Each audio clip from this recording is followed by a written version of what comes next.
ദൈവത്തിന്റെ അതിപരിശുദ്ധനാമം വാഴ്ത്തപ്പെടുമാറാകട്ടെ. അനുഗ്രഹപ്പെട്ട ഒരു നല്ല പകലിനെ കർത്താവ് നമുക്കായി ഒരുക്കി തന്ന ദൈവത്തിന്റെ വലിയ കൃപകളെ ഓർത്ത്, സ്നേഹത്തെ ഓർത്ത് നന്ദിയോടെ ഞാൻ ദൈവത്തെ സ്തുതിക്കുന്ന സ്തോത്രം ചെയ്യും. കഴിഞ്ഞ ഒരാഴ്ചപ്പെട്ട കാലം ദൈവം നമ്മളെ പരിപാലിച്ചു. നമുക്ക് ഒന്നിനും കുറവില്ലാതെ ദൈവം നമ്മളെ പരിപാലിച്ചു. സ്തോത്രം. ഇന്ന് പകല് വീണ്ടും ദൈവത്തെ ആരാധിക്കുവാൻ ദൈവം നമ്മളെ കൊണ്ടുവന്ന് ഇരുത്തിയിരിക്കുന്ന ആ ദൈവത്തിന്റെ വലിയ സ്നേഹത്തെ ഓർത്ത് നന്ദിയോടെ ഞാൻ ദൈവത്തെ സ്തുതിക്കുന്നു, സ്തോത്രം ചെയ്യുന്നു. അത്ഭുതം ചെയ്യുവാൻ ദൈവം ശക്തനാണ്. നമ്മൾ പ്രാർത്ഥിക്കുന്ന പ്രാർത്ഥന പ്രകാരം, നമ്മുടെ വാക്കുകൾ ആമികാലയ പ്രകാരം, നമ്മൾ ചോദിക്കുന്ന രീതി, നമ്മുടെ ജീവിതവുമായിട്ട് ബന്ധപ്പെട്ട് നമ്മൾ പ്രാർത്ഥിക്കുന്നുവെങ്കിൽ നിശ്ചയമായി ആ ചോദ്യങ്ങൾക്കെല്ലാം ആര് മറുപടി തരും? കർത്താവ് നമുക്ക് മറുപടി തരും. കർത്താവ് ഒരു വിഷയത്തിന് പോലും മറുപടി തരാതെ പോയിട്ടില്ല. ദൈവത്തിന്റെ തിരുവചനം പഠിപ്പിക്കുന്നതെല്ലാം ദൈവം എന്തുവാ, ഏത് വിഷയത്തിനകത്ത് പ്രാർത്ഥിച്ചാലും ആര് മറുപടി തരും? കർത്താവ് മറുപടി തരും. ഇന്ന് കേട്ട ദൈവത്തിന്റെ വചനത്തിനകത്ത് പ്രിയ ആമികാലയെ, പ്രിയ പൈതൽ ആമികാലയുടെ സ്തോത്രം അഭിജിത്ത് ആമികാലയെ പറഞ്ഞ ആ യെശയ്യാ പ്രവചന പുസ്തകത്തിനകത്ത് പറയുന്നത്, നിങ്ങളെ ഭൂമിയുടെ അറ്റത്തുനിന്ന് ഞാൻ നിങ്ങളെ വിളിച്ച് വരുത്തി. അപ്പൊ കർത്താവ് വിളിച്ചു വരുത്തിയിട്ടുണ്ടെങ്കിൽ കർത്താവ് തരാതിരിക്കും. നമ്മൾ ഇന്ന് ദൈവസേനയിൽ വന്നിരിക്കുന്നത് ദൈവം നമ്മളെ വിളിക്കാതെ നമുക്ക് വരാൻ പറ്റുമോ? അന്ന് ഈ ലോകത്തിൽ എത്രയോ പേരുണ്ട് വരണം, അവരൊന്നും വരാത്ത എന്തുകൊണ്ടാണ്? ദൈവത്തിന്റെ വചനം പറയുന്നത് പോലെ അമ്മയുടെ ഉദരത്തിൽ നീ ഉരുവാകുന്ന മുമ്പേ, ആ കുടുംബത്തിൽ നീ ഉരുവാകുന്ന മുമ്പേ, ആ ഫാമിലിയിൽ നീ ഉരുവാകുന്ന മുമ്പേ നിന്നെ ഞാൻ പേര് ചൊല്ലി വിളിച്ചിരിക്കും. അപ്പോഴ് എന്റെ സ്വന്തത്തിലോ എന്റെ ബന്ധത്തിലോ അനേകരെ എന്നെ വിളിക്കാൻ കിടപ്പുണ്ട്. അവർക്ക് കിട്ടാത്ത സൗഭാഗ്യമാണ് ആരും കിട്ടിയത്, എനിക്ക് കിട്ടിയത്. അങ്ങനെ എന്നെ പേർ ചൊല്ലി വിളിച്ചൊരു ദൈവം എന്നെ പേർ ചൊല്ലി വിളിച്ചിട്ടുണ്ടെങ്കിൽ നിശ്ചയമായി എന്റെ കാര്യങ്ങളെല്ലാം ആർക്കും നടത്തി തരാൻ പറ്റും? എന്റെ ദൈവത്തിന് നടത്തി തരാൻ പറ്റും. ഇന്ന് പകല് വിശ്വസിക്കേണ്ട ഒറ്റ കാര്യമല്ല, ഇന്ന് പകൽ എന്റെ എല്ലാ വിഷയത്തിനകത്ത് ഒരു പരിഹാരത്തിന്റെ ദിവസമാണ്. വെറും ഒരു സൺഡേ സർവീസിന് ഞാൻ വന്നിരുന്നതല്ല. ഇന്നത്തെ സൺഡേ സർവീസിനകത്ത് സംതിങ് സ്പെഷ്യൽ ആയിട്ട് ചില കാര്യങ്ങൾ കർത്താവ് തരുവാൻ ആഗ്രഹിക്കുന്നു. എന്റെ സകല വിഷയത്തിനകത്തും ആര് പരിഹാരം വെച്ചിട്ടുണ്ട്? എന്റെ ദൈവം പരിഹാരം വെച്ചിട്ടുണ്ട്. നമ്മൾ പ്രാർത്ഥിക്കുന്നുവെങ്കിൽ നിശ്ചയമായി ആ പരിഹാരം ആര് തരും? കർത്താവ് തരും. സ്തോത്രം. ഇന്ന് പറഞ്ഞ് ഞാൻ ഇങ്ങനെ ഈ ഭവനത്തിലേക്ക് ഈ കയറി വന്നപ്പോൾ ഞാൻ ആദ്യം ആലോചിച്ചു, ഈ ഭവനം അമേഘാലയെ നിർമ്മിച്ചത് അവരുടെ മക്കൾക്കും മരുമക്കൾക്കും കൊച്ചുമക്കൾക്കും അനുഭവിക്കാൻ വേണ്ടി, അല്ലയോ? അടുത്ത ജനറേഷന് അവരുടെ കാലങ്ങൾ കഴിയുമ്പോൾ അടുത്ത ജനറേഷൻ അനുഭവിക്കാൻ വേണ്ടി തന്നെ ഇങ്ങനെ ഒരു ആരാധനയ്ക്ക് വേണ്ടി ഈ ഭവനം തുറന്നു തരുന്ന അവർ പോലും ഈ ഭവനം പണിതപ്പോൾ ചിന്തിച്ച കാര്യമാണ്. സ്തോത്രം, അല്ലയോ? നമുക്കതിനകത്ത് അപ്പോഴും ഒരു ബലോട് കിട്ടി. എന്ത് കിട്ടി? ഒരു വാതിൽ അടഞ്ഞാൽ അടുത്ത വാതിൽ കർത്താവ് തുറക്കും. എങ്കിൽ നമ്മുടെ ചർച്ചിന്റെ കാര്യത്തിനകത്ത് ആര് പ്രവർത്തിക്കും? ദൈവം പ്രവർത്തിക്കും. ഞാൻ പുറത്ത് മീറ്റിങ്ങിന് പോയിക്കൊണ്ടിരിക്കുന്ന സമയത്ത് എനിക്ക് ശരിക്കും മീറ്റിങ്ങിന് എന്നെ വിളിക്കുവാൻ ഞാൻ തന്നെ അങ്ങ് സ്റ്റോപ്പ് ചെയ്തതാ. ചില മീറ്റിംഗ് കാര്യം എന്ന് പറഞ്ഞാല് ചിലയിടത്തെല്ലാം ശുശ്രൂഷകൾ, അനുഗ്രഹപ്പെടുന്ന ശുശ്രൂഷകൾ നടക്കും. പിന്നെയും അടുത്തൊരു മീറ്റിംഗ് വരുമ്പോൾ അവര് തന്നെ വിളിക്കാറുണ്ട്, നമ്മൾ ചെല്ലും. പക്ഷെ അവിടെ മാറ്റങ്ങളൊന്നുമില്ല. അവർക്ക് വിടുതൽ കിട്ടാൻ വേണ്ടിയാണ് മീറ്റിംഗ് നടത്തുന്നത്.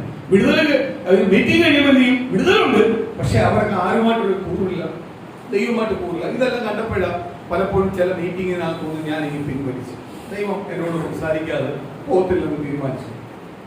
അതേപോലെ തന്നെ വിദേശത്തേക്കുള്ള മീറ്റിങ്ങിനെല്ലാം വിളിച്ചുകൊണ്ടിരിക്കുമ്പോഴും ചില മീറ്റിങ്ങിനൊന്നും പോകാതിരുന്നത് ഇങ്ങനെയുള്ള കാഴ്ചപ്പാടുകൾ. സ്തോത്രം. സഭയുടെ ചില ഞെരുക്കങ്ങൾ പ്രതികൂലം വന്നപ്പോൾ ഞാൻ ഓർത്ത് ഇനി ആ മീറ്റിങ്ങിന് പോകാൻ പോകും, എനിക്ക് മീറ്റിങ്ങിന് പോകണം എന്ന് പറഞ്ഞാൽ സഭയുടെ ചില കാര്യങ്ങൾക്ക് വേണ്ടി ഞാൻ പോയേ പറ്റും. അപ്പോഴ് അതിനുള്ള വഴി തുറക്കട്ടെ, നീ ഞാൻ വിളിച്ചപ്പോ അപ്പോഴാരും വിളിക്കുന്നു. സ്തോത്രം, ആരും വിളിക്കുന്നു. കാര്യം ഞാൻ ദൈവസേനയിൽ തീരുമാനമെടുത്ത കർത്താവ് എന്ന് പറഞ്ഞ കാര്യം എന്ന് പറഞ്ഞാല്, സ്തോത്രം, ചില ശുശ്രൂഷകന്മാര് ശുശ്രൂഷയ്ക്ക് പോയി കഴിഞ്ഞാൽ സഭയുടെ കാര്യമെല്ലാം അവര് നിമിഷ നേരം കൊണ്ട് നേടിയെടുക്കും. അവർക്ക് പറയാം, എനിക്കത് പറയാൻ വേണ്ടി. എന്നാൽ ഞാൻ മുഖത്ത് നോക്കി സംസാരിക്കുന്നുണ്ട്. ചിലവരോട് ചിലവർ ഈ മുഖത്ത് നോക്കി ഭയങ്കരമായിട്ട് പ്രസംഗിക്കും. പ്രസംഗം കഴിയുമ്പോൾ ഭയങ്കര സൂപ്പിയാണ്. പ്രസംഗം കഴിയുമ്പോഴേ സൂപ്പിച്ച് പതപ്പിച്ച് കാര്യങ്ങൾ നേടും. പക്ഷെ അത് എന്നെ കൊണ്ട് പറ്റും. ഈ പ്രസംഗിക്കുന്ന അതേ സ്വഭാവമാണ് ഞാൻ പുറത്തു വരുമ്പോൾ കാണിക്കുന്നത്. അതുകൊണ്ട് എന്റെ അടുത്ത സുഹൃത്തുക്കൾക്കും ബന്ധുക്കൾക്കും ഒന്നും എന്നെ അങ്ങോട്ട് ഇഷ്ടപ്പെടാത്ത, ദഹിക്കാത്ത കാര്യം എന്തോ, ബാക്കിയുള്ളവർ നിങ്ങളെല്ലാം പ്രസംഗിച്ചോട്ട്, പ്രസംഗം പക്ഷെ പുറത്തു വരുമ്പോൾ അത് കാണിക്കും. പക്ഷെ പുറത്തു വരുമ്പോൾ എന്ത് ചെയ്യും? ഞാനത് കാണിക്കും. അതുകൊണ്ട് സ്തോത്രം, ഒരു വ്യക്തി കൊണ്ട് പോയിട്ടുണ്ടെങ്കിൽ മിക്കവാറും ഒരു കൊച്ചു ബാഗോട് തിരിച്ചു വരുന്ന ലെവല എന്റെ അവസ്ഥ. സ്തോത്രം. പക്ഷേ ഞാൻ എന്റെ പാർട്ടി കൊണ്ടിരുന്നപ്പോ ദൈവം അത് തന്നെ കൂടുതലായിട്ട് ബലപ്പെടുത്തി. സ്തോത്രം. പുറത്ത് മീറ്റിംഗ് കിട്ടിയാൽ ഞാൻ പോകത്തില്ലെന്നല്ല, ഇനി ഞാൻ തീരുമാനങ്ങൾ എടുത്ത് കുറച്ച് പാർച്ചുകൊണ്ടിരിക്കുന്ന വിഷയമുണ്ട്. പക്ഷേ മീറ്റിംഗ് എന്ന് പറഞ്ഞ് കത്തിടക്കൂല, മീറ്റിംഗ് എന്ന് പറഞ്ഞ് ചെത്തിടക്കൂല. സ്തോത്രം. ഞാൻ കർത്താവിന്റെ കൃപയാൽ എവിടെ പോയാലും അടുത്ത മീറ്റിംഗ് അതിന്റെ അപ്പുറത്തായിട്ട് കിട്ടാറുണ്ട്. സ്തോത്രം. ഞാൻ പോലും തിരക്കാതെ എന്നെ തിരക്കി വരാറുണ്ട്. അതാണ് യഥാർത്ഥ മീറ്റിംഗ്, അതാണ് യഥാർത്ഥ ശുശ്രൂഷ. പക്ഷേ ഭൂരിപക്ഷം ശുശ്രൂഷകളും ചെയ്യുന്ന ശുശ്രൂഷന്മാരുടെ പരിപാടി ചെന്നിട്ടങ്ങ് വിളിയ അവിടെ ഒരു ഞാനോട്ടൊന്നും പരിചയപ്പെട്ടില്ല, പക്ഷേ നമുക്ക് പരിചയപ്പെടാൻ പറ്റും, ഇങ്ങനെയുള്ള ചോദ്യമാണ്. അങ്ങനല്ല ദൈവം വിളിക്കുന്നത്, അങ്ങനല്ല ദൈവം ഒരിക്കലും ശുശ്രൂഷയ്ക്കായിട്ട് വിടുന്നത്. ശുശ്രൂഷ എന്ന് പറയുന്നത് കർത്താവ് അയക്കാൻ ഇട്ടുണ്ടെങ്കിൽ എന്ത് ചെയ്യും? കർത്താവ് അയക്കും. നീ തിരക്കി പോണ്ട, നിന്നെ തിരക്കി ആര് വരും? നീ വെയിറ്റ് ചെയ്താൽ മതി. അപ്പോഴ് ഞാൻ എന്റെ ഈ ഭവനത്തിനകത്ത് കയറി വന്നപ്പോൾ ദൈവം എന്നെ ബലപ്പെടുത്തിയ ഒരു കാര്യമാണ്, ബലപ്പെടുത്തിയ കാര്യമായിട്ടാണ് ഞാൻ പറഞ്ഞത്. എന്തുകൊണ്ട്? സ്തോത്രം. കയറി വന്നപ്പോൾ കർത്താവിനോട് പറഞ്ഞു, ഈ ഭവനം കിട്ടുമെന്ന് നീ ചിന്തിച്ചോ? ഈ ഭവനം കിട്ടുമെന്ന് നീ ചിന്തിച്ചോ? ഈ ഭവനം പണി നടന്നുകൊണ്ടിരിക്കുമ്പോൾ ഞാൻ എത്ര വട്ടം ഇതിലേ പോയിട്ടുണ്ട്. ഈ ഭവനമായിട്ട് എനിക്ക് ഒരു ബന്ധവുമില്ല, ഒരു ബന്ധവും എനിക്കില്ലായിരുന്നു. പക്ഷെ സർക്കതായ സമയത്തായപ്പോ ബന്ധമുണ്ടായി, വാതിൽ തുറന്നു. എങ്കിൽ ഇതേപോലെ നിനക്ക് സഭ തരുവാൻ ഞാൻ ശക്തനാണ്. സ്തോത്രം. സഭയാറിയ ദൈവത്തിന്റെ. സ്തോത്രം. ഇന്ന് പുറത്തു നോക്കുമ്പോഴ് ഒരാൾ പുറത്തു നോക്കുമ്പോഴ് ആ സ്തോത്രം സഭാഗോൾ വേണം, വീട് വേണം, ഒരുപാട് കാര്യം പാസ്റ്റർ വേണം. പക്ഷെ എനിക്ക് അങ്ങനെ ഒരു സങ്കടമേ ഇല്ല, അങ്ങനെ ഒരു ഭാരമേ ഇല്ല. കാര്യം എന്തുവാ? എനിക്ക് എപ്പോഴും കർത്താവിന്റെ കൂടെ ഇരുന്നാൽ മതിയെന്ന് ഞാൻ ആഗ്രഹിക്കുന്നു. കർത്താവിന്റെ കൂടെ ഉണ്ടെങ്കിൽ എന്റെ ജീവിതത്തിനകത്ത് എല്ലാം ആര് തന്നോളും? ദൈവം തന്നോളും. സ്തോത്രം. അല്ലെങ്കിൽ സഭയിൽ ഇത്രയും ആൾ കൂടണം, അങ്ങനത്തെ ഒരു ആഗ്രഹമേ ഇല്ല. സഭയ്ക്കകത്ത് വരുന്ന ദൈവജനം ദൈവത്തിന് വേണ്ടി ജീവിക്കാം. ഞാൻ ഇന്ന് കഴിഞ്ഞ ദിവസങ്ങളെല്ലാം പ്രാർത്ഥിക്കുന്ന ഒരു പ്രാർത്ഥനയുണ്ട്. സ്തോത്രം. ഈ സഭയ്ക്കകത്ത് ഒരു മെമ്പർഷിപ്പ് കിട്ടണമെങ്കിൽ നിലവിളിക്കണം. ആ രീതിയിലേക്ക് സഭ വളരണം. കാര്യം പറഞ്ഞാൽ ദൈവ വചനം വിട്ട്, വ്യവസ്ഥ വിട്ട് ഒരു ജീവിതവും ആർക്ക് വേണ്ട? നമുക്ക് ദൈവവചന പ്രകാരമാണ്. നമുക്ക് ആരുടെ പെരുപ്പോ അല്ല വേണ്ടത്, മനുഷ്യന്റെ പ്രീതിയല്ല വേണ്ടത്, മനുഷ്യൻ അനുഗ്രഹിച്ചെന്ന് പറയുന്ന അനുഗ്രഹമല്ല വേണ്ടത്. ആരനുഗ്രഹിച്ചെന്ന് പറയണം? കർത്താവ് നമ്മളെ അനുഗ്രഹിച്ചു. 26-ാം സങ്കീർത്തനം പറയുന്നുണ്ട്, യഹോവയുടെ വഴിയെ അറിഞ്ഞ് യഹോവയുടെ വഴി പ്രകാരം നടക്കുന്നവനെയാണ് കർത്താവ് ഭാഗ്യവാൻ. സ്തോത്രം. വലിയ വീട് കിട്ടുന്നതോ വലിയ സഭാബോർഡ് കിട്ടുന്നതോ അല്ലെങ്കിൽ വലിയ മീറ്റിംഗ് കിട്ടുന്നതൊന്നും അല്ല ഭാഗ്യവാൻ. ആരുടെ വഴി നടക്കുന്നതാ? യഹോവയുടെ വഴിയിൽ നടക്കുന്നവനാണ് ഭാഗ്യം. ഞാൻ ഇന്ന് ഒരു ദൈവമക്കളെ ഒരു കാര്യം ഞാൻ ചോദിച്ചോട്ടെ, ഒരു കാര്യം നിങ്ങളോട് ഞാൻ അറിയിക്കാം. ഇന്ന് ഭൂരിപക്ഷം പ്രബല അറിയപ്പെടുന്ന പല ദൈവദാസന്മാരുടെ മക്കൾ എന്ന് പട്ടപൂജ്യം. അവരുടെ കൊച്ചുമക്കള്, അവരുടെ 3ാം തലമുറകള്, അവരുടെ 2ാം തലമുറകൾ പട്ടപൂജ്യവും. പഠിത്തമുണ്ട്, വിദ്യാഭ്യാസമുണ്ട്. ഇവരെല്ലാം ഭയങ്കര വചനം സൂക്ഷിക്കുന്നവർ. വചനത്തിനകത്ത് ഇവർക്ക് ഭയങ്കര പാണ്ഡിത്യം, അറിവ്. പക്ഷേ അവരുടെ മക്കൾക്കോ കൊച്ചുമക്കൾക്കോ ആ അറിവോ ജ്ഞാനമോ പുറമേ പറയാനുണ്ട്, പക്ഷെ അകത്തില്ല. അവരെ ആരുമായിട്ട് ബന്ധമില്ല, ദൈവമായിട്ട് ബന്ധമില്ല. ഇന്ന് ഏറ്റവും കൂടുതൽ മ്ലേച്ഛമായ പാപത്തിൽ കൂടെ പോകുന്നത്, പാപത്തെ ഒരു പേടിയുമില്ലാതെ ദൈവത്തിന്റെ വചനം മുറുകി പിടിച്ചിട്ട്, വചനവും ചേർത്ത് പിടിച്ചിട്ട് പാപം ചെയ്യുവാൻ ഒരു പേടിയുമില്ലാത്ത തലമുറയായി തീർന്നുകൊണ്ടിരിക്കുകയാണ്. ഇതിനെല്ലാം ന്യായവിധിയുണ്ട്. ഇന്ന് ഓരോ ഭവനത്തിൽ ന്യായവിധി വെച്ചുകൊണ്ടിരിക്കുക. സ്തോത്രം. ഏറ്റവും കൂടുതൽ ഡൈവോഴ്സ് നടന്ന പാസ്റ്റർമാരുടെ മക്കളാണ്. ഡൈവോഴ്സ് പാടില്ലെന്ന് ബൈബിൾ പറഞ്ഞിട്ടുണ്ട്. 2ാം കെട്ട് പാടില്ലെന്ന് ദൈവത്തിന്റെ വചനം പറയുന്നു. അതിന് വ്യവസ്ഥയുണ്ട്, ഓരോരുത്തരുടെ വ്യവസ്ഥയുണ്ട്. ഇതെല്ലാം ഏറ്റവും കൂടുതൽ ഇപ്പൊ നടന്നുകൊണ്ടിരിക്കുന്ന ആരുടെ ഭവനത്തിലാണ്? വിശ്വാസികളുടെ ഭവനത്തിലല്ല മെയിനായിട്ട് നടക്കുന്നത്. ആരുടെ ഭവനത്തിലാണ്? പാസ്റ്റർമാരുടെ ഭവനം. എന്തുകൊണ്ട്? കാര്യം എന്തുവാ? ഇത് വില കൊടുക്കേണ്ട രീതി വില കൊടുത്ത് തലമുറ പഠിപ്പിക്കാത്തൊരു പ്രശ്നം. സ്തോത്രം. എനിക്ക് 3 തലമുറ ദൈവം തന്നിട്ടുണ്ട്. കഴിഞ്ഞ ദിവസം ഒരു പാസ്റ്ററിനോട് ചോദിച്ചു, ആ മൂത്ത മോനെ എന്തോ ഒരു കർത്താവിന്റെ വിലയ്ക്ക് വിട്ടത് ഭയങ്കര സന്തോഷമുണ്ട്. പക്ഷേ ഞാൻ ഒരു മൂത്ത മോനെ അല്ല, 3 ഞാൻ വിട്ടു. 3 വിദ്യാഭ്യാസം ഞാൻ കണ്ടിരിക്കുന്ന അതിന് വേണ്ടിയാണ്. സ്തോത്രം. ഒരു കാര്യത്തോട് ഞാൻ ചിന്തിച്ചു, എന്റെ കുഞ്ഞുങ്ങൾ 3 പേർക്കും നാളെ എന്താ ഭാവി ഉണ്ടാവത്തില്ലെന്നൊന്നും എനിക്കറിയത്തില്ല. പക്ഷെ ഉണ്ടായാലും ഇല്ലെങ്കിൽ അവർ തെറ്റാണ്, ഞാൻ തെറ്റെന്ന് തന്നെ പറയും. സ്തോത്രം. ഞാൻ ആ ഒറ്റ സ്റ്റാൻഡിൽ നിൽക്കുന്ന ഒരു വ്യക്തിയാണ്.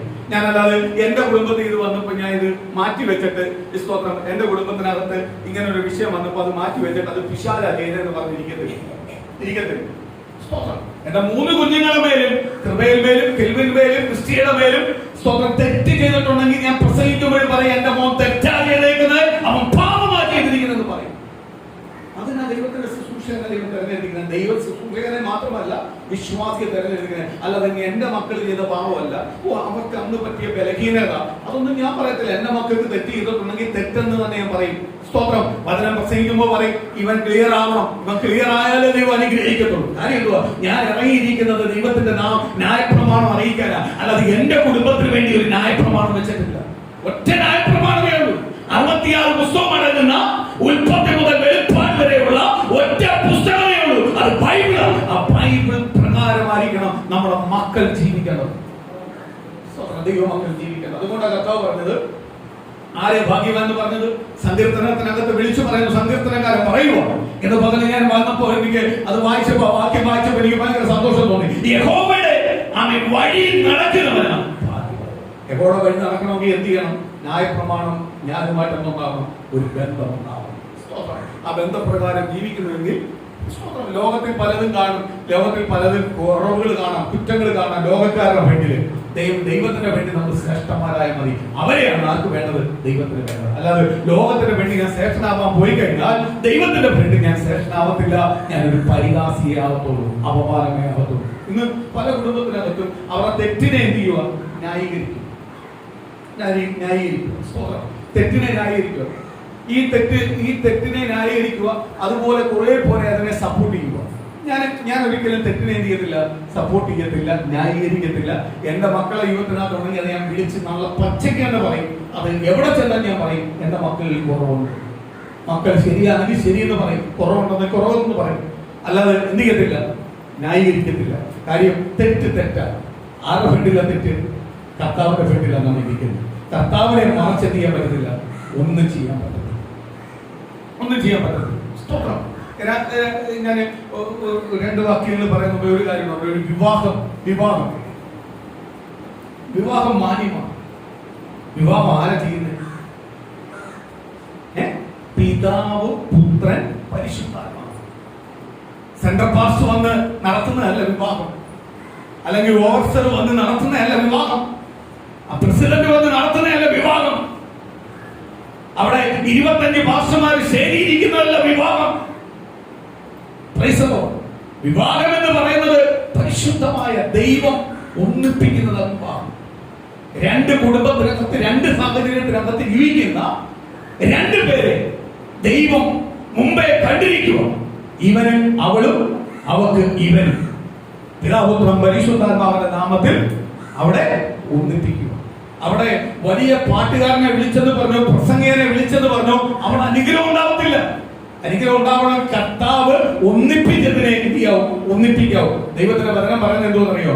മനുഷ്യൻ ഒന്നിപ്പിച്ചതിനെ ദൈവം ദൈവം ഒന്നിപ്പിച്ചതിനെ മനുഷ്യൻ എന്ത് ചെയ്യല്ലേ? വേർതിരിക്കാനുള്ള കാരണം എന്തുവാ ഉണ്ടായത്? മനുഷ്യൻ ഒന്നിപ്പിച്ചത് കൊണ്ടാണ് വേർതിരിക്കുന്നത്. ദൈവം ഒന്നിപ്പിച്ചതാണെങ്കിൽ എന്ത് ചെയ്യത്തില്ല? വേർതിരിക്കത്തില്ല. പുറമേ ഉള്ളത് കണ്ട് കേട്ട് അതിനകത്ത് ഒന്നിപ്പിക്കാൻ പോകുന്നതുകൊണ്ടാണ് ഇത് വേർതിരിക്കുന്നു. പുറമേയുള്ള ആഡംബരം കണ്ട്, പുറമേയുള്ള വിദ്യാഭ്യാസം കണ്ട്, പുറമേയുള്ള സമ്പത്ത് കണ്ട് ഒന്നിപ്പിക്കാൻ പോകുന്നതുകൊണ്ടാണ് എന്ത് ചെയ്യുന്നത്? കുറച്ച് നാൾ കഴിയുമ്പോൾ എന്ത് ചെയ്യുന്നത്? അത് രണ്ടും അടുക്കത്തില്ല. പക്ഷെ പിതാപുത്രൻ പരിശുദ്ധാത്മാവ് ഒന്നിപ്പിക്കുകയാണെങ്കിൽ നിശ്ചയമായി അതിനെ എന്ത് ചെയ്യാൻ പറ്റത്തില്ല. ഒരു മനുഷ്യൻ ചിന്തിച്ചാലും വേർതിരിക്കാൻ പറ്റത്തില്ല. വേർതിരിക്കാൻ പറ്റത്തില്ല. ഞാനിത് പറയുന്നത് ദൈവത്തെ അറിഞ്ഞ ദൈവജനത്തെ കുറിച്ചാണ് പറയുന്നത്. ദൈവത്തെ അറിയുമ്പോഴുള്ള കാലമല്ല, ദൈവത്തെ അറിഞ്ഞുള്ള കാര്യങ്ങളെ കുറിച്ചാണ് ഞാൻ പറയുന്നത്. വേർതിരിക്കാൻ പാടില്ല. ഞാൻ അതിന്റെ വചനമല്ല ഒരുപാടുണ്ട്, അതിലേക്കൊന്നും ഞാൻ പോകുന്നില്ല. ഞാൻ വേറെ വിഷയം എടുക്കാൻ ഞാൻ ആഗ്രഹിക്കുന്നു. എങ്കിലും ഇത് ഞാൻ ചിലർ പറയുന്നത് മാത്രമേ. സ്തോത്രം. രണ്ടാമത്തെ വിവാഹം എന്ന് പറയുന്നത് ഒന്ന്. ഭാര്യ ഭർത്താവ് മരിച്ചു പോയിട്ടുണ്ടെങ്കിൽ ഭാര്യയ്ക്ക് വിവാഹം. വേദോസത്തിനകത്ത് അടിസ്ഥാനമാണ് വിവാഹം. രണ്ടാമത്, ഭാര്യ മരിച്ചു പോയാൽ ആദ്യം വിവാഹം കഴിക്കാം, ഭർത്താവിന് വിവാഹം കഴിക്കാം. രണ്ടുപേരും സ്വതന്ത്രമാവുന്നത് അപ്പൻ. ഒത്തുചേർന്ന് പോവാൻ കഴിയത്തില്ല എങ്കിൽ വേർപിരിയാം. പക്ഷേ ദൈവത്തെ ഭയപ്പെട്ട് തീരണം, ആ രീതി മുന്നോട്ട് പോകണം. എന്റെ ഒരു സൈക്കോളജി, എന്റെ ഒരു രീതി ഞാൻ പറയാം. ഭർത്താവ് വേറെ കല്യാണം കഴിച്ചിട്ടുണ്ടെങ്കിൽ ഭാര്യ സ്വതന്ത്രമാണ്. അതുകൊണ്ട് വൈകില്ല. ഭർത്താവ് വേറെ കല്യാണം കഴിച്ചിട്ടുണ്ടെങ്കിൽ എന്ത് ചെയ്യുന്നുണ്ട്? ഭാര്യ ആ പ്രമാണത്തിൽ നിന്ന് എന്ത് ചെയ്തിട്ടുണ്ട്? സ്വതന്ത്രമായിട്ടുണ്ട്. കല്യാണം ഭർത്താവ് കല്യാണം കഴിക്കാതെ ഭാര്യയ്ക്ക് എന്ത് ചെയ്യാൻ പറ്റത്തില്ല? വിവാഹം കഴിക്കാൻ പറ്റത്തില്ല എന്ന് ചോദിക്കുന്നു. ഇന്ന് അതൊന്നുമല്ല നടക്കുന്നത്. ഇതെല്ലാം പ്രസംഗിച്ചാൽ ആ പൊട്ടാ പറയും പോടാന്ന് പറയും. ഇരിക്കാതെ പോടൂ എന്ന് പറയും. കാര്യം 3-4 കെട്ടിട്ടിരിക്കുവോ? നടത്തുന്നവൻ സ്ഥലത്ത് 4-3 കെട്ടിട്ടിരിക്കുക. അപ്പോഴാ ഇതെന്ന് പറഞ്ഞോണ്ട് വരുക. നടത്തുന്നവന്റെ മോനും കൊച്ചുമക്കളും 5-6 കെട്ടിട്ടിരിക്കുക. അപ്പോഴാ ഈ പൊട്ടൻ പറയുന്നത് വിറകി പോടാന്ന് പറയും. വ്യവസ്ഥ ശരിയല്ല ദൈവമക്കളെ. വ്യവസ്ഥ ദൈവവചന പ്രകാരം അത് ശരിയല്ല. കഴിഞ്ഞ ദിവസം ഞാനിത് പറയാൻ നേരം സ്തോത്രം ഒരു വിവാഹം എന്നെ ക്ഷണിച്ചു. ഞാൻ പറഞ്ഞു ഞാൻ വരത്തില്ല. എനിക്കത് സന്തോഷമുള്ളത് കുടുംബജീവിതം ഉണ്ടാവുന്നത്, കുടുംബജീവിതത്തിനകത്ത് കയറുന്നതെല്ലാം എനിക്ക് സന്തോഷമുള്ളൂ. പക്ഷെ ആ വ്യവസ്ഥയ്ക്കകത്ത് ഞാൻ വരത്തില്ല. സ്തോത്രം നടത്താം. രണ്ടാമത്തെ വിവാഹം നടത്താം. എങ്ങനെയാണ്? രജിസ്ട്രിമാരെ ചെയ്യാം. എന്നിട്ട് അവർക്ക് ജീവിക്കണം. അവരെ നമുക്ക് കുറ്റം പറയാതെ അവർക്ക് ജീവിച്ചേ പറ്റൂ എന്ന് പറഞ്ഞാൽ അവർക്ക് ഭർത്താവ് വേണം, ഭാര്യ വേണം, ജീവിച്ചേ പറ്റൂ എന്ന് പറഞ്ഞാൽ കല്യാണം നടത്തത്തില്ലെന്നല്ല പറഞ്ഞത്. ഒരു രജിസ്ട്രിമാരെ ചെയ്യുക. സ്തോത്രം. അതൊരിക്കലും സഭയിൽ അംഗങ്ങൾക്കോ സഭയോ അതിനകത്ത് ചേരാൻ പാടില്ല. അവരെ വരാം. അവരെ പിതാപുത്രൻ പരിശുദ്ധാത്മാവിന്റെ നാമത്തെ അനുഗ്രഹിക്കാൻ നമുക്ക് അവർക്ക് പ്രാർത്ഥിക്കാം. അതിനപ്പുറമായി ഒരു കാര്യത്തിൽ എന്ത് ചെയ്യല്ലേ? അങ്ങനെ ആ പ്രശ്നം നടക്കുന്നത്. പെണ്ണിന്റെ അമ്മാച്ചൻ മുതല് പെണ്ണിന്റെ സ്തോത്രം അമ്മയുടെ ഏട്ടത്തിമാര് മൊത്തവും സ്തോത്രം ഗൾഫീനും സ്തോത്രം നോർത്ത് ഇന്ത്യയിലും എല്ലാം ലീവിന് വന്നേക്കോ. ആരുടെ മോളെ 2ാം കല്യാണം നടത്താൻ വന്നേക്കോ. ഭാഷണ മോളെ കല്യാണം നടത്താൻ വന്നേക്കോ. ചെറുക്കന്റെ ആണെങ്കിൽ കുറെ അമ്മാച്ചന്മാരും കുറെ എണ്ണം ദ്വീപുകളും മൊത്തം ഭാഷമാരെ ഉമ്മാരെല്ലാം വന്നിരിക്കും. എന്നിട്ട് നടത്തി പറയാ ഞങ്ങൾ വ്യവസ്ഥ പ്രകാരം നടത്തി. ഒന്നും നടത്തിയില്ല. ആ ഭൂതം പിടിച്ചവനെ നീ പിശാചിനെ വൈദ്യര. കാര്യം ഇത് നടത്തി കൊടുക്കാനും ഇത് പ്രാർത്ഥിക്കാനും വന്ന ഓരോ ശുശ്രൂഷകനും ഇതിന് കണക്ക് കൊടുത്തേ പറ്റുള്ളൂ. കണക്ക് കൊടുത്ത് ഞാൻ പോകാൻ എന്തുകൊണ്ട്? എനിക്ക് കണക്ക് കൊടുത്താൽ എനിക്ക് അരി പോകാൻ. എനിക്ക് ദൈവത്തിന്റെ അരി പോകാം. ഞാൻ കുറെ കൊണ്ടുപോകാം. എനിക്ക് അതുകൊണ്ട് എനിക്ക് പേടിയില്ല. എനിക്ക് അരി പോകാം. അടിച്ചാ ദൈവം കയറ്റിയത്, അല്ലാതെ സൂപ്പിച്ചൊന്നും അല്ല എന്നെ കയറ്റിയത്. നല്ല അട്ടി നന്നാ കയറ്റിയത്. സ്തോത്രം. ഇതിനപ്പുറം തന്നെ ഒന്നും ഇല്ലെന്ന് തിരിച്ചറിഞ്ഞാട്ടാ കയറിയത്. അതുകൊണ്ടാണ് ഇതിനെ വിട്ടൊരു പരിപാടിക്ക് ഞാനില്ല. എനിക്ക് ബന്ധമോ സ്വന്തമോ സുഹൃത്ത് ബന്ധമോ ഒന്നും അല്ല. സ്തോത്രം. അപ്പഴേ ഇന്നാള് വന്നത് അതിനു വേണ്ടി വന്നതാ. ഇവരാരെയാ കളിപ്പിച്ചേ? എന്നെയാണോ കളിപ്പിച്ചത്? ഇവരാരെയാ കളിപ്പിച്ചേ? ദൈവത്തെയാ കളിപ്പിച്ചേ. അതിന് കണക്ക് കൊടുത്തേ പറ്റൂ. ഇന്ന് പല കുടുംബവും കണക്ക് കൊടുക്കുന്നുണ്ട്. സ്തോത്രം. വിവാഹം രണ്ടാമത് വേർതിരിച്ച് ഒരു ഭർത്താവ് കല്യാണം കഴിച്ചിട്ട് ഭാര്യയ്ക്ക് കല്യാണം കഴിക്കാം. ഭാര്യ സ്വാതന്ത്ര്യ, ഭാര്യയ്ക്ക് കല്യാണം കഴിക്കാം. സ്തോത്രം. പക്ഷേ അത് വിവാഹമായിട്ട് നടത്താൻ പറ്റത്തില്ല. സ്തോത്രം. ഇപ്പൊ ചില സഭയ്ക്കകത്ത് പറഞ്ഞിട്ടുണ്ട് മരിച്ചിട്ടെങ്കിൽ അത് വിവാഹമായിട്ട് നടത്താം. അതുപോലും തെറ്റാണ്. എന്തിനാണ് നമ്മൾ കല്യാണം വേറെ വിവാഹമായിട്ട് നടത്തുന്നത്? 10 പേരെ വിളിച്ച് അറിയിച്ച് നടത്തേണ്ട കാര്യമില്ല. അവരെ കുടുംബക്കാർ മാത്രം അറിഞ്ഞ്, 2 വീട്ടുകാർ മാത്രം അറിഞ്ഞ് രജിസ്റ്റർ ചെയ്താൽ മതി. അല്ലയോ? അതിനപ്പുറത്ത് വേറെ കാര്യമില്ല. ഇതാണ് സ്തോത്രം. ആഡംബരം എവിടെല്ലാം ആഡംബരം കൊണ്ടുവരണം, എന്തൊക്കെ കൊണ്ടുവരണം? ദൈവവചനത്തിന്റെ വ്യവസ്ഥയാണോ വ്യവസ്ഥയല്ലയോ എന്തൊക്കെയാ കുടുംബത്തിനകത്ത് കൊണ്ടുവരണമെന്ന് അറിയത്തില്ല. ഇനി കൊണ്ടുവന്ന് കയറ്റിക്കൊണ്ടിരിക്കുക. അതിനനുസരിച്ച് എന്തോ ചെയ്യുക? പെന്തക്കോസ്ത് സഭയ്ക്കകത്ത് എന്ത് ചെയ്യുക? ശാപവും പാപവും കൊണ്ട് നടന്നുകൊണ്ടിരിക്കുക. ഇവിടെ പരിശുദ്ധാത്മാവ് വെളിപ്പെടുവോ? പരിശുദ്ധാത്മാവ് നല്ല ഹൃദയത്തിനകത്തെ വെളിപ്പെടും. നല്ല ഹൃദയത്തിനകത്ത്. അതുകൊണ്ട് കർത്താവ് പറഞ്ഞത് 1-2 പേർ എവിടെ കൂടുന്ന അവരുടെ മധ്യേ ആര് വരും? പരിശുദ്ധാത്മാവ്. അതുപോലെ കല്യാണത്തിന് കാണിക്കുന്ന കോലാമ്പീച്ചികൾ, പൈസ നശിപ്പിച്ചു കളയുന്ന പൈസ. നശിപ്പിച്ചു കളയുന്ന പൈസ. ഞാൻ ദൈവത്തെ ഓർത്ത് ഞാൻ പറയാം, നമ്മളെ സഭയ്ക്കകത്തൊരു കല്യാണം ഉണ്ടെങ്കിൽ വെള്ള മുണ്ടും വെള്ള കെട്ടി വിട്ടുകൊണ്ട് വരുന്നു പയ്യൻ. സൂട്ടും കോട്ടൊന്നും ഇടാൻ സമ്മതിക്കത്തില്ല. ഉമ്മയെ പറയാം. സ്തോത്രം. വ്യവസ്ഥ ഞാൻ പറഞ്ഞില്ല. പെൺകൊച്ച് ഒരു വെള്ള ചുരിദാർ ഇട്ട് അല്ലെങ്കിൽ ഷാൾ ഇട്ടുകൊണ്ട് വരിക, അല്ലെങ്കിൽ വെള്ള സാരി ഇട്ടുകൊണ്ട് വരിക. അതിനകത്ത് വേറെ മേക്കപ്പോ അയ്യോ തലയ്ക്കകത്ത് ഞാൻ ഒരു നെറ്റ് വെക്കാം, സ്വന്തം തേങ്ങാക്കൊല വെക്കാമെന്ന് പറഞ്ഞ് വരല്ലേ. ഇതൊന്നും ഈ സഭയ്ക്കകത്ത് അനുവദിക്കത്തില്ല. സിമ്പിളായിട്ട് വന്നോ, സിമ്പിളായിട്ട്. ദൈവത്തിന്റെ മണവാട്ടിയാണ്, ദൈവത്തിന്റെ മണവാട്ടനാണ്. ആമി സിമ്പിളായിട്ട് വന്നോണം. വിവാഹം എന്ന് പറയുന്നത് ആഡംബരം കാണിച്ച് കോനാമ്പിച്ച് കാണിക്കാവുന്നതല്ല വിവാഹം. അതുപോലെ കുറെ ക്യാമറമാരന്മാരെ വിളിച്ച് അവന്മാരും അതിനെ നിയന്ത്രിക്കുന്ന ആ പരിപാടിക്കൊന്നും അല്ല വിവാഹം. വിവാഹം എന്നെല്ലാം പറയുന്നത് വലിയ അനുഗ്രഹപ്പെട്ടത്. അവിടെ എന്താ വെളിപ്പെടുന്നതെന്നാണ് മനസ്സിലായത്. ദൈവം എന്ത് പറയുന്നത്? പിതാവ് പുത്രൻ പരിശുദ്ധാത്മാവ് ഇറങ്ങി വരണം. പിതാവ് പുത്രൻ പരിശുദ്ധാത്മാവ് വരുമ്പോഴാ ലിപ്സ്റ്റിക് എല്ലാം തേച്ച് നെറ്റെല്ലാം ഇട്ട് സ്തോത്രം തലയിൽ തുണിയില്ലാതെ നെറ്റ് തകടിയിട്ടേക്കോ. നെറ്റാന്നാ പറയുന്നത്, തലയിൽ തുണി അങ്ങനെ വന്നുകൊണ്ടിരിക്കുന്നത്. ഇതിനകത്ത് ആര് വെളിപ്പെടും? ദൈവം വെളിപ്പെടണമെങ്കിൽ എന്ത് ചെയ്യണം? നന്മയുള്ള ഹൃദയം ഉണ്ടാവണം, മനസ്സരിവ് ഉണ്ടാവും. ഞാൻ കഴിഞ്ഞ ദിവസം ഒരു വീഡിയോ ക്ലിപ്പ് കണ്ടു. സ്വന്തം കല്യാണത്തിന്റെ സമയത്ത് അവിടെ പാടിയപ്പോ പെണ്ണ് ആത്മാവിലാണ് കിടക്കാൻ വഴിവെട്ടി പോലെ ഇരിക്കും. സ്വന്തം ആദ്യം അന്വേഷിച്ചു നോക്കണം, ഇവൻ ചേർന്നവനാണോ? പരിശുദ്ധാത്മാവുള്ള പെൺകൊച്ചിന് ഇവൻ ചേരേണ്ടയാണെന്ന് ആദ്യം അന്വേഷിക്കണം. ദൈവദൂതാണെന്ന് അന്വേഷിക്കണം, ദൈവഗീതമാണെന്ന് അന്വേഷിക്കണം. ഇവൻ വെടികെട്ടിരിക്കുക. അവള് കല്യാണ പെണ്ണാണെന്നൊന്നും അവള് നോക്കിയില്ല. അവളെന്ത് ചെയ്തു? ദൈവത്തെ ആരാധിച്ചപ്പോ അതാണ് ആരാധന, അതാണ് പരിശുദ്ധാത്മാവിന്റെ സാന്നിധ്യം. അവളെ ഉള്ളത്തിനകത്ത് അവർക്ക് ചുമ്മാരിക്കാൻ പറ്റത്തില്ല. ഞാൻ മണവാട്ടിയാന്ന് പറഞ്ഞ് ചുമ്മാരിക്കാൻ പറ്റത്തില്ല. അതുപോലെ തന്നെ ഇവളുമാര് വരും, ഒരു ഫാഷൻ അല്ലെന്നോ ബൈബിള് കക്ഷത്ത് വെച്ചേക്കും, മറ്റേതെല്ലാം ഭയങ്കര രീതിയിൽ പിടിച്ചോണ്ടിരും. ബൊക്കെ വന്ന് നിൽക്കുന്ന ആണ്. ബൊക്കെയെല്ലാം ഭയങ്കര ആഡംബരത്തുണ്ട്. ബൊക്കെ ചുരുങ്ങാൻ പാടില്ല, ബൊക്കെ തിരിയാൻ പാടില്ല, ബൊക്കെ വീഡിയോക്കാരൻ കണ്ടോണ്ടിരിക്കണം. ബൈബിളിരിക്കുന്ന കക്ഷത്താണ്, ന്യായപ്രമാണം എടുത്ത് വെച്ചിരിക്കുന്ന കക്ഷത്താണ്. കുണപ്പെടു. ഈ കല്യാണത്തിന് ചെല്ലുന്നതെന്ന് പറഞ്ഞു കഴിഞ്ഞാല് ഞാൻ കല്യാണ ശാപ്പാട് അടിക്കാനല്ല ഞാൻ ചെല്ലുന്നത്. ഞാൻ അവിടെ പിതാപുത്രൻ പരിശുദ്ധാത്മാവിനെ നടത്തി വീണ്ടും ദൈവത്തിന് വേണ്ടി, ദൈവസഭയ്ക്ക് വേണ്ടി ഒരു കുടുംബവും കൂടുക, ഒന്നിച്ചിക്കാൻ വരുക, ഇവരെ ദൈവം അനുഗ്രഹിക്കണമെന്ന് പറയാനാണ് ഞാൻ പോകുന്നത്. ഞാൻ പോയിരിക്കുന്നത് അതിനു വേണ്ടിയാണ്. എന്നെ കല്യാണത്തിന് വിളിക്കുമ്പോൾ ഞാൻ പോയിരിക്കുന്ന ഇനി ഏത് കല്യാണമാകട്ടെ, അത് ഹിന്ദുസിന്റെ കല്യാണമാകട്ടെ, മുസ്ലിമിന്റെ കല്യാണമാകട്ടെ, എവിടെ ഞാൻ പോയിരിക്കുമ്പോൾ ഞാൻ ഇരുന്ന് പ്രാർത്ഥിക്കുന്നത് എന്തുവാ? പിതാപുത്രൻ പരിശുദ്ധാത്മാവിന്റെ നാമത്തിൽ നല്ല മാതൃകയുള്ള ഒരു കുടുംബമായി തീരണം. ഇവര് ദൈവത്തിന് പ്രസാദമുള്ളവരായി തീരണം. ഇവരുടെ കുടുംബത്തിനകത്ത് ദൈവനാമം മഹത്വമെടുക്കണം. ഇവരുടെ തലമുറ അനുഗ്രഹമായിട്ട് പുറത്തു വരണം. ഇതെല്ലാം ഞാൻ പ്രാർത്ഥിക്കുന്നു. ശാപ്പാടിന്റെ കണക്ക് പറയാനല്ലേ ഞാൻ പോകുന്നു. ശാപ്പാട് കുറ്റാണെങ്കിൽ ഞാൻ കുറ്റാന്ന് പറയും. സ്തോത്രം. അത് കഴിച്ചു കഴിഞ്ഞിട്ടാ, ആദ്യം ഇത് കഴിഞ്ഞിട്ടാ അത് കഴിക്കുന്നത്. സ്തോത്രം. അതുകൊണ്ടാണ് ബന്ധുക്കോസ്കാര് കല്യാണം കഴിഞ്ഞിട്ടാ ശാപ്പാട് കൊടുക്കുന്നത്. മറ്റവരുടെ കൂടെ താലി കെട്ടുമ്പോഴുള്ള ശാപ്പാടാണ്.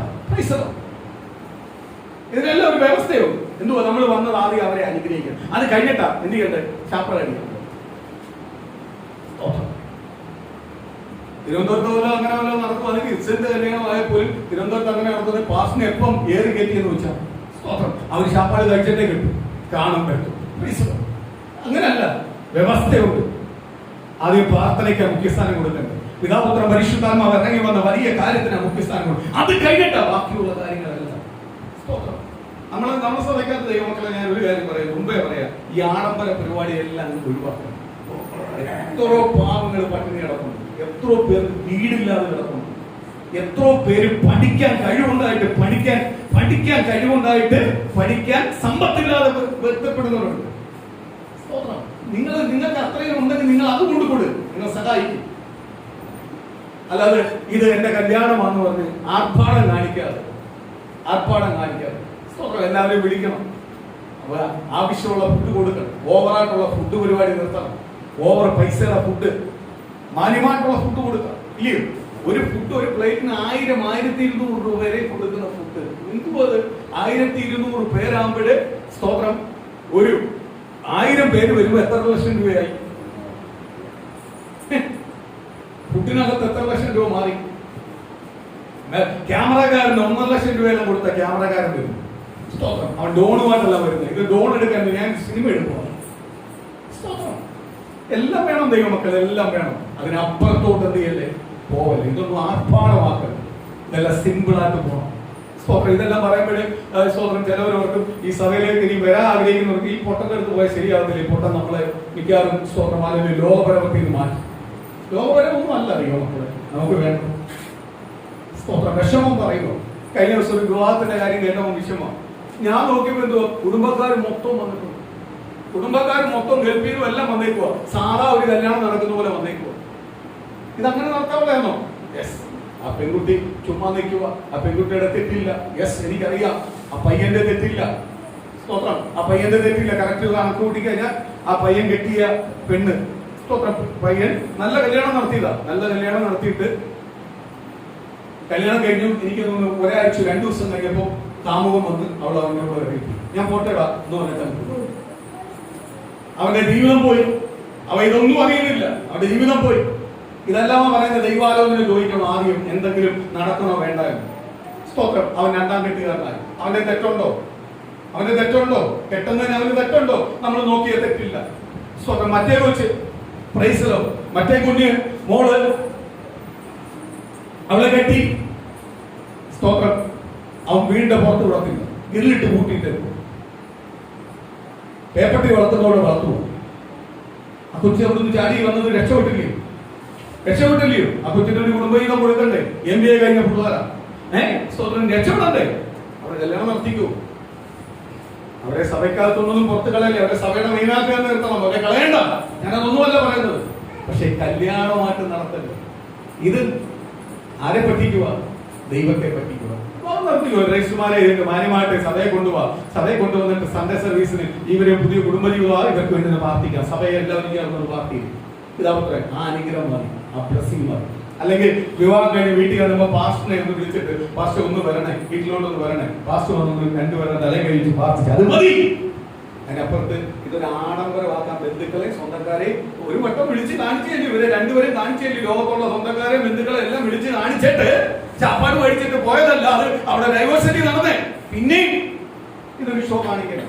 സ്തോത്രം. ഞാൻ ആദ്യത്തെ കല്യാണം മുതൽ ഞാൻ പറയുക, ഇതൊന്ന് ഷോ കാണിക്കാനുള്ളത്. എല്ലാം ദൈവം നമ്മളെ കൂട്ടിച്ചേർക്കണം. നമുക്കൊരു തുണയെ ദൈവം തന്നു. ആ തുണ എവിടാന്ന് നമുക്കറിയത്തില്ല.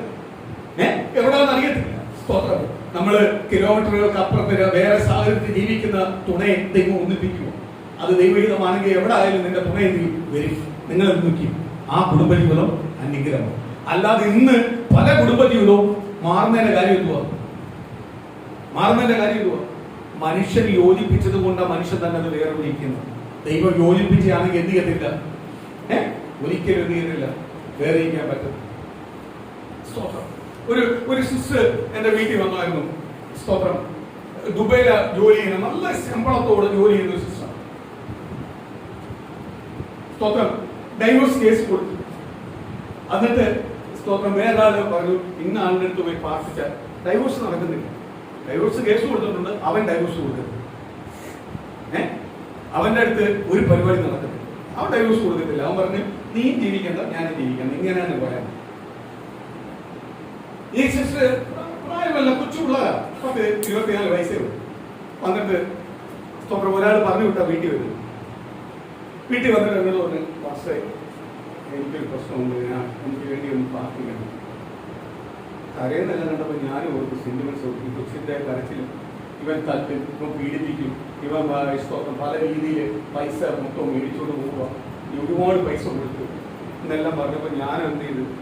സത്യമായിരിക്കും പാവം, ഞാനങ്ങ് ഫ്ലാറ്റായി പോയിരുന്നു. കരച്ചിൽ സുനിതയെല്ലാം വന്നിരുന്ന് കരയാൻ പോകും. ഈ കരച്ചിൽ കണ്ടിട്ട് അതുകൊണ്ട് ഇപ്പൊ ഞാൻ കരച്ചിലുണ്ടാവും വീടത്തില്ല. ഒരുപാട് പണി എനിക്ക് കിട്ടി. ഞാൻ പറഞ്ഞ പ്രാർത്ഥിക്കും. ഇത് തെറ്റാണ്. പിതാവും പുത്രൻ പരിശുദ്ധാത്മാവിന്റെ നാമത്തിൽ ദൈവത്താൽ ഒന്നിപ്പിച്ചതാണ്. ഇത് തെറ്റാണ്. ഇവിടെ കെട്ടാൻ കാര്യം ആശ്വസിപ്പിക്കായിരുന്നു. ഇവന്റെ കുറെ ആഡംബര വാഹനമെല്ലാം കണ്ടുകൊണ്ടാ വീണ. ഇവൻ ആളിച്ചിട്ട് കരിയത്. ഞാൻ പ്രാർത്ഥിച്ചു. ഞാൻ ഇവനെ പറ്റി കുറച്ചെല്ലാം അന്വേഷിച്ചപ്പോൾ പറഞ്ഞു, ഇവ ആള് കരിയുകയാണ്. ഇവന്റെ ഒരു പണിയും നടക്കത്തില്ല. ഗുണ്ടായ്സ്വായ അവനെ ആ ഒരു വേറെ ലെവലായിരുന്നു. ഈ കൊച്ചി 2ാമതും വന്ന് കണ്ണുനീരൊഴുക്കി പ്രാർത്ഥിച്ചു. ഈ കൊച്ചിന് വേണ്ടി ഉപവാസം വരുന്നു പ്രാർത്ഥിച്ചു. ഡൈവോഴ്സ് അവൻ കൊടുക്കാത്തത് അപ്പോഴോ കൊടുക്കുന്നില്ല. ലാസ്റ്റ് അവർ വീട്ടിൽ കൊണ്ടുവന്ന് പ്രാർത്ഥിച്ചു. എല്ലാം കഴിഞ്ഞപ്പോൾ ദൈവം പറഞ്ഞു, ഈ 3 മാസമാണ് നിങ്ങൾ ഇതിനകത്ത് ദൈവം പരിഹാരം. 3 മാസം എടുത്തില്ല, 2 മാസം. അവന് ഒരു കുറ്റബോധം ഉണ്ടായി. ഞാൻ പറഞ്ഞു ഞാൻ ഡൈവേഴ്സ് ചെയ്യാൻ എഴുതി. പെട്ടെന്ന് കോടതി കേസ് എല്ലാം പെങ്കൊച്ചിൻ്റെ അടുത്ത് ഞാൻ പറഞ്ഞു 3-4 വർഷം കൊണ്ട് ദുബൈയാണ്. പെങ്കൊച്ചിൻ്റെ അടുത്ത് ഞാൻ പറഞ്ഞു ഇനി ദൈവാലോചന ചോദിച്ച് ദൈവത്തോട് പ്രാർത്ഥിച്ച് ദൈവം പറയുന്ന പ്രകാരമേ ചെയ്യാം. പിന്നെ അതല്ലാതെ നീ ഞാൻ ഒരു കാര്യം ചെയ്യൂ, എന്റെ ജീവിതത്തിൽ ഞാൻ അനുഭവിച്ചിരിക്കും. പിറ്റേ ആഴ്ചയപ്പം ആ കൊച്ചിന്റെ ചേട്ടത്തി എന്നോട് പറയാ, ഇവള് മുമ്പേ ഒരുത്തനെ കണ്ടുവച്ചേക്കും, ഒരു പാസ്റ്ററിന്റെ മോനെ കണ്ടുവച്ചേക്കും, അവന് രണ്ടാം കെട്ട അവനെ കണ്ടുവച്ചേക്കുക. ഇവര് അമ്മ ദുബൈയിൽ ഒന്നിച്ചാ ജീവിക്കുന്നത്. ഇതൊന്നും പാസ്റ്ററിനെ കൽപ്പിച്ചതാ. അവള് അവനോട് പോകും. ഞാൻ അന്ന് മുതൽ ഈ കണ്ണുനീര് പരിപാടിയായിരുന്നു. ആത്മാർത്ഥമായിട്ട് പ്രാർത്ഥിച്ചു. നമ്മുടെ സ്വന്തം ഒരു പൈതലിന്റെ ജീവിതത്തിനകത്ത് വരുന്നത് പോലെ ആത്മാർത്ഥമോട് പ്രാർത്ഥിച്ചു.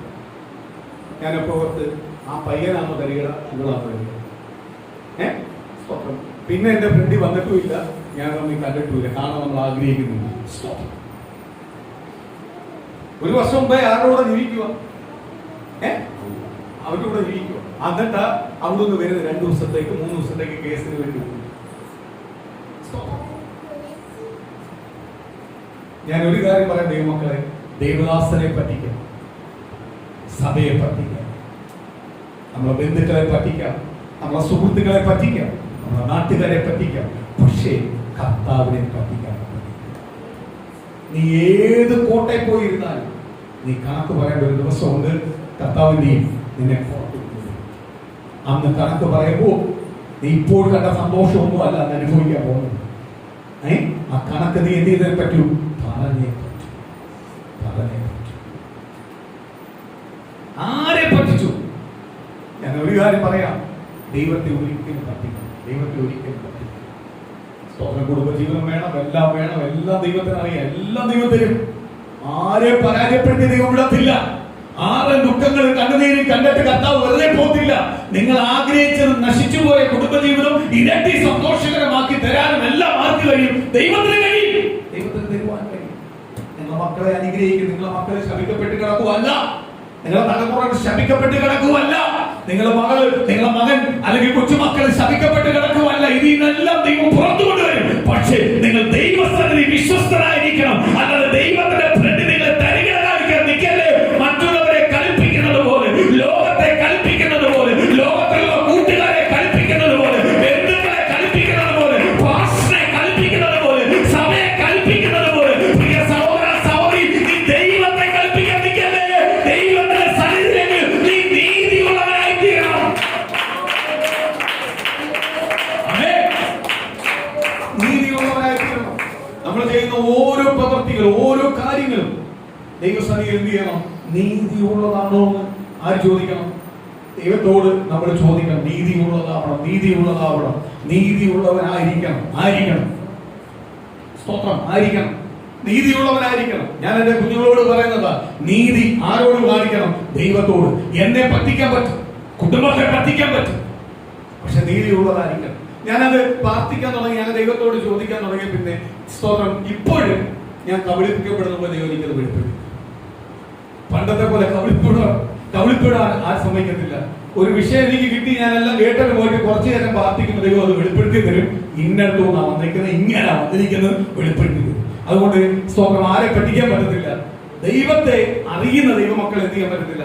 പറ്റിക്കാൻ പറ്റത്തില്ല. പറ്റിക്കലൊന്നും അധികം നാൾ പോകത്തില്ല. ദൈവം പുറത്തുകൊണ്ട് സ്തോത്രം, പുറത്തുകൊണ്ട്. ഞാൻ ഓർക്കുക, സ്തോത്രം, വലിയ വിവാഹമായിട്ട് കുടുംബക്കാരെ മൊത്തം അങ്ങ് ചേർന്നേക്കുക. എനിക്ക് തോന്നുന്നു അവർ പറഞ്ഞ അവിടെ എന്റെ അറിവിൽ എന്ന് പറഞ്ഞാൽ 8 പാസ്റ്റർ 10 പാസ്റ്റർമാരുണ്ടായിരുന്നു.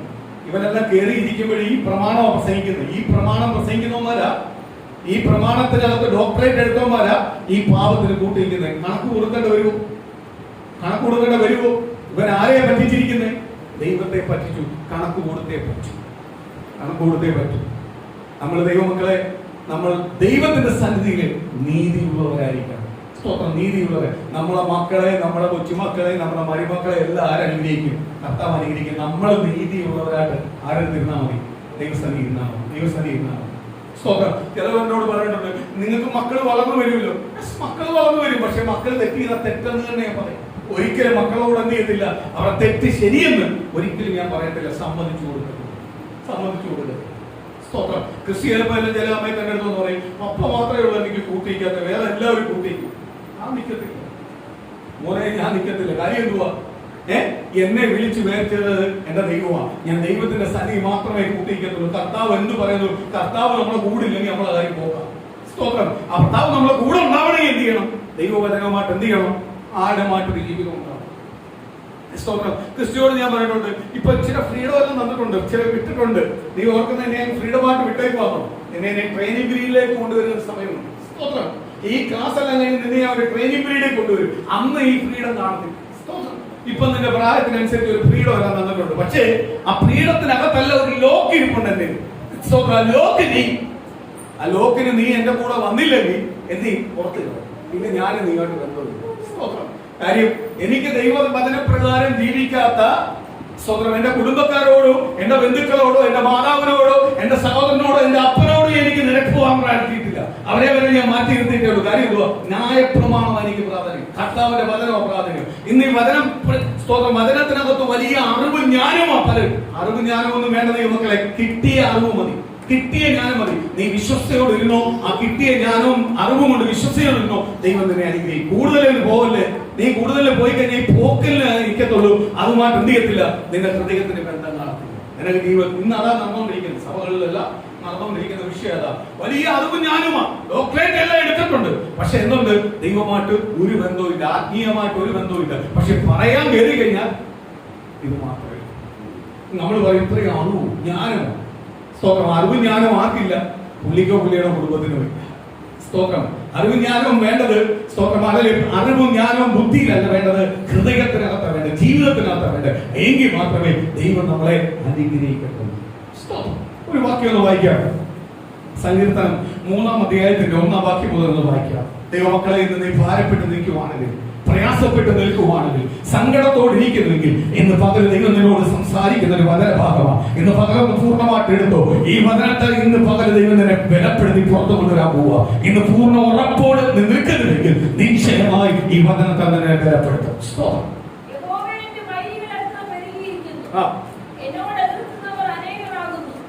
കർത്താവേ, എന്റെ പ്രശ്നങ്ങൾ എത്ര പെരുകിയിരിക്കുന്നു. എന്നോട് എതിർക്കുന്നവർ അനേകരാകും, ഒരാളല്ല. സ്തോത്രം. നമ്മളെ ചുറ്റുവട്ടമുള്ള ചില വീട്ടുകാരല്ല, അല്ലെങ്കിൽ ബന്ധുക്കളല്ല, സ്വന്തക്കാരല്ല. സ്തോത്രം. പറയുക എന്ത് പറയുക? സ്തോത്രം. ഒരുപാട് പേർ, എന്റെ ശത്രുക്കളായി ഒരുപാട് പേർ എനിക്കെതിരെ എഴുന്നേൽക്കുന്നു. സ്തോത്രം. നമ്മൾ ദൈവവേദന നമുക്കെതിരെ എങ്ങനെ അപ്പോഴും ആൾക്കാരുണ്ടാകുന്നത്? ദൈവവചനം ഇഷ്ടപ്പെടാത്തവരല്ല നമുക്കെതിരാണ്.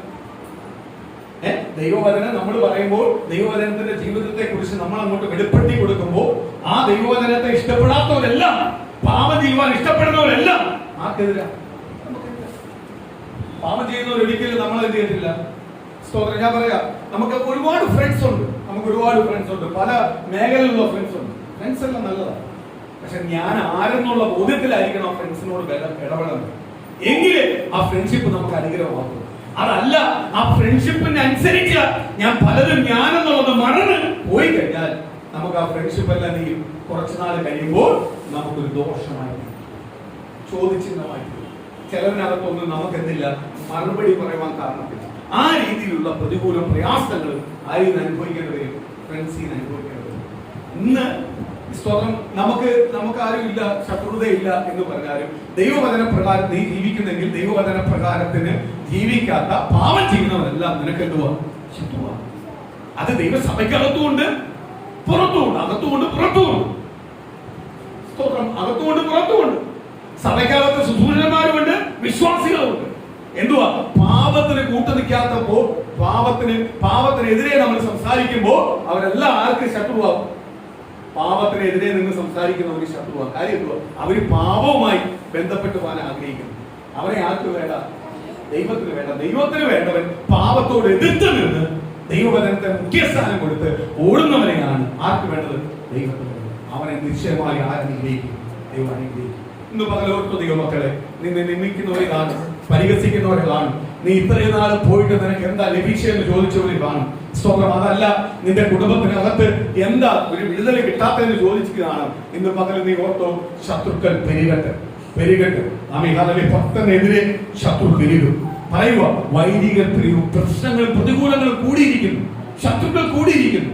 സ്തോത്രം. അടുത്തത്, പലരും എന്നെ നോക്കി പറയുക. അപ്പൊ ആ സാഹചര്യം ആർക്കുണ്ടാവും? നമുക്ക് ഈ സാഹചര്യം നമുക്ക് ഇഷ്ടമാണ്. നമ്മളെ നോക്കി ആര് പറയും? ശത്രു പറയും, ഓ ആ ദൈവത്തെ വിളിക്കൊണ്ടൊന്നും ഒരു രക്ഷയില്ല, ഇവൻ ഇനി എങ്ങനെയെല്ലാം പ്രാർത്ഥിക്കാൻ പോയെന്ന് പറഞ്ഞ ഒരു രക്ഷയില്ല.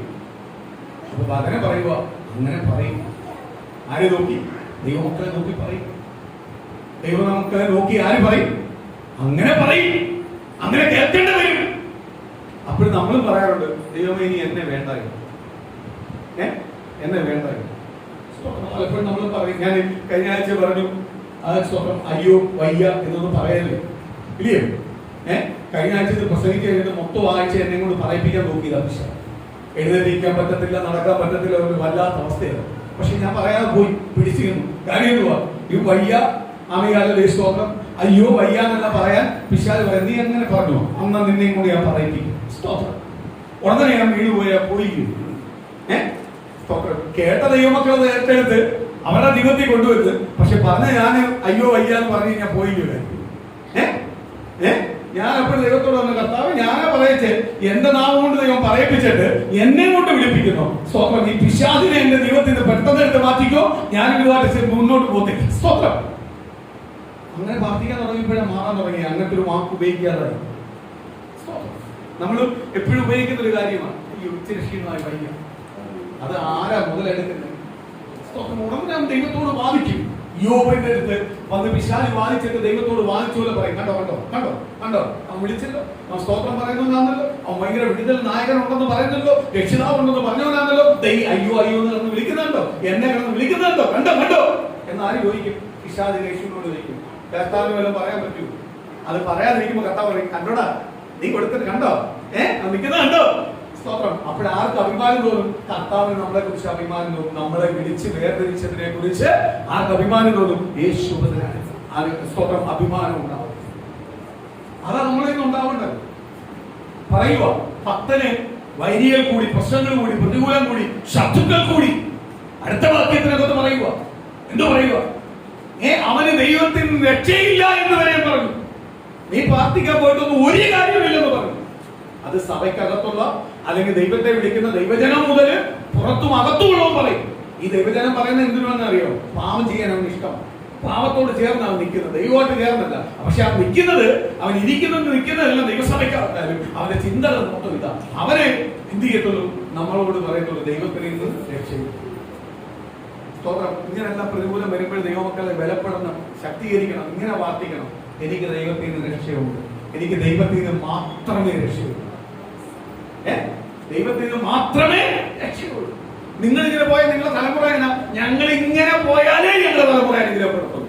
കാര്യം എന്തുവാ? ഞങ്ങൾക്ക് ദൈവത്തിൽ നിന്ന് മാത്രമേ രക്ഷയുള്ളൂ. ആ ദൈവത്തിൽ നിന്നുള്ള രക്ഷ മതി ഞങ്ങൾക്ക്.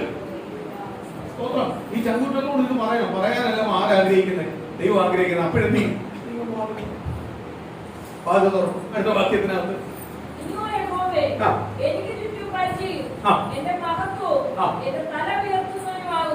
കണ്ടോ? അടുത്ത വാക്യത്തിനകത്ത് ഭക്തൻ പറയുക, ഇത്രയും പ്രശ്നങ്ങൾ കിടക്കും.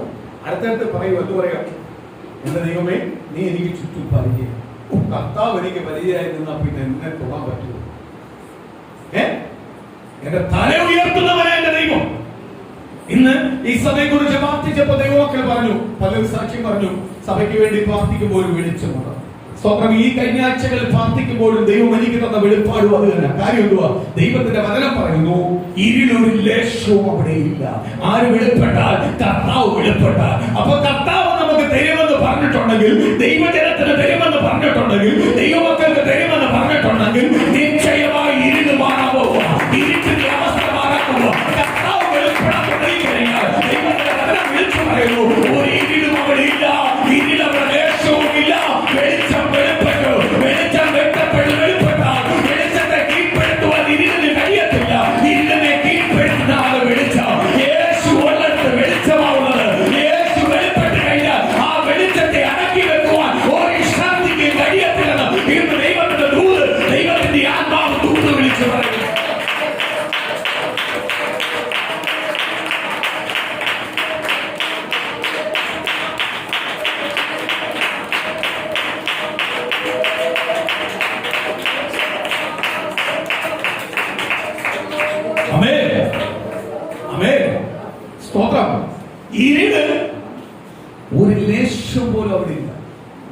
വെളിച്ചം വെളിപ്പെട്ട് കഴിഞ്ഞാൽ ഇരുളിന് വെളിച്ചത്തെ എന്ത് ചെയ്യാൻ പറ്റില്ല? അടക്കി വെക്കുവാൻ കഴിയത്തില്ല. അടക്കി വെക്കുവാൻ കഴിയത്തില്ല. വെളിച്ചം വെളിപ്പെടാൻ തുടങ്ങി കഴിഞ്ഞാൽ ഇരുളിന് വെളിച്ചത്തെ എന്ത് ചെയ്യാൻ പറ്റില്ല? അടക്കി വെക്കുവാൻ കഴിയില്ല. ഇരുളിനെ അവിടെ ഇല്ലാത്ത രീതിയിലേക്ക് വെളിച്ചം മാറ്റിക്കളയും. ആമേൻ. അവിടെ പ്രകാശം വെളിപ്പെടും. ഇന്ന് പകൽ ദൈവമക്കളെ, ഇത് കേൾക്കുന്ന ദൈവവചനത്തോട്, ദൈവവചനം കേൾക്കുന്ന ദൈവമക്കളോട് ദൈവത്തിന്റെ ദൂത് വിളിച്ചു പറയുക. ഇന്ന് നിന്റെ കുടുംബത്തിനകത്ത് ഇരുളിന്റെ ചില അവസ്ഥകളുണ്ടോ? നിന്റെ വ്യക്തിപരമായ ജീവിതത്തിനകത്ത് ചില ഇരുളിന്റെ അവസ്ഥയുണ്ടോ? മടുപ്പിക്കുന്ന ചില അവസ്ഥകളുണ്ടോ? അല്ലെങ്കിൽ എന്ത് ഏതെന്നല്ല ചോദിക്കുന്ന ചില അവസ്ഥകളുണ്ടോ? ഇന്ന് പകൽ ആ ഇരുള് മാറാൻ പോവുക. ആ ഇരുട്ടിന്റെ അന്ധകാരത്തെ ഈ യേശു ക്രിസ്തു വെളിപ്പെടാൻ പോവുക. ആ അന്ധകാരത്തെ തകർത്ത് മാറ്റിക്കൊണ്ട് അവിടെ യേശു ക്രിസ്തു വെളിപ്പെട്ട് നിന്നെ ചിന്തിക്കുന്നവരും പരിഹസിക്കുന്നവരും മുൻപതിക്കുന്നവരാകട്ടെ. നീ ഒരു സാക്ഷിയായി സ്വർഗത്തിലെ ദൈവം നിന്നെ നിന്റെ കുടുംബത്തെ പുറത്തു കൊണ്ടുവന്ന് ദൈവത്തിന്റെ വാഗ്ദത്തം നിന്റെ കുടുംബത്തിനകത്ത് തരാൻ പോവാണ്. ദൈവത്തിന്റെ സ്വന്തം വിളിച്ചു പറയുന്നത് വാഗ്ദത്തങ്ങളെ ഒരുക്കുന്ന ദൈവം അത്ഭുതങ്ങൾ ചെയ്യാൻ പോവുക. വാഗ്ദത്തങ്ങളെ ഒരുക്കുന്ന ദൈവം അത്ഭുതം ചെയ്യാൻ പോവുക. ഇത് വിശ്വസിക്ക്. അവൻ ചില ഇരുളിന്റെ ശക്തികൾ നാസറനായ യേശുവിന്റെ നാമത്തിൽ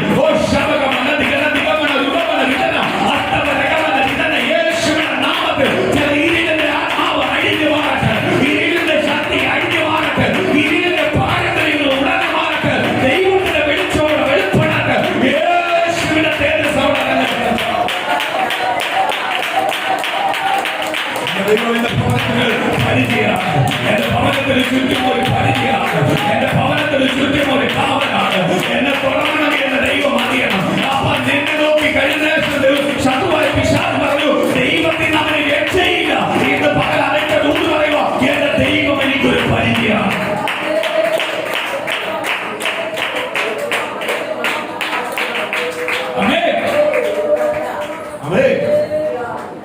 ദൈവം നമുക്ക് ഒരു പരിചയമാണ്. കർത്താവ് നമുക്ക് പരിചയമായിട്ട് നിൽക്കുമ്പോൾ ദൈവം നമ്മളെ വിളിച്ച് വേർതിരിച്ചിട്ടുണ്ടെങ്കിൽ, നമ്മളെ തെരഞ്ഞെടുത്തിട്ടുണ്ടെങ്കിൽ ശത്രു പറയും, എന്തുവാ, ദൈവത്തിന് നിനക്ക് രക്ഷയില്ലെന്ന് പറയും. ആ അവസ്ഥ വരെയും ഒരു ദൈവത്തിന്റെ ജീവിതത്തിനകത്ത് ആര് കൊണ്ടുതരും? ശത്രു കൊണ്ടുതരും. പക്ഷേ നീ അവിടെ പതറിപ്പോവല്ലേ, ചഞ്ചലപ്പെട്ടു പോവല്ലേ, ഭയപ്പെട്ടു പോവല്ലേ. നിനക്ക് പരിചയമായിട്ട് ആരാ നിൽക്കുന്നത്? ദൈവം. ഇത് പകല് പറയുവോ? ഭക്തൻ വീണ്ടും എഴുന്നേറ്റ് പറയുവോ? വൈദികൻ പ്രശ്നങ്ങൾ കൂടി, പ്രതികൂലങ്ങൾ കൂടി, അനേകം ശത്രുക്കൾ എനിക്ക് കൂടി, സ്വന്തം, പക്ഷേ എന്റെ ദൈവം എനിക്ക് പരിചയമായി. അടുത്ത വാക്യം,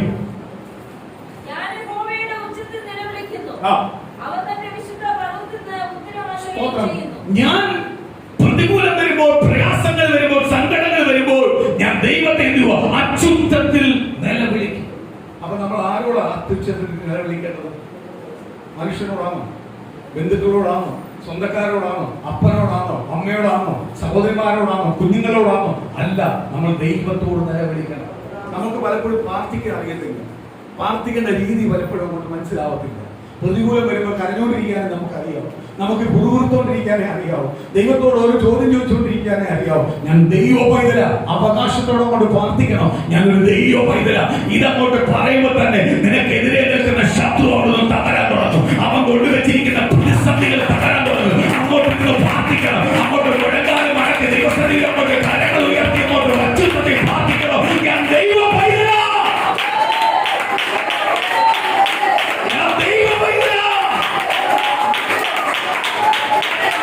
എന്റെ കുടുംബത്തിന് ബന്ധങ്ങൾ സംഭവിക്കണമെങ്കിൽ എന്റെ ദൈവം അറിയാൻ സംഭവിക്കത്തില്ല. ഞാൻ ദൈവ പൈതല.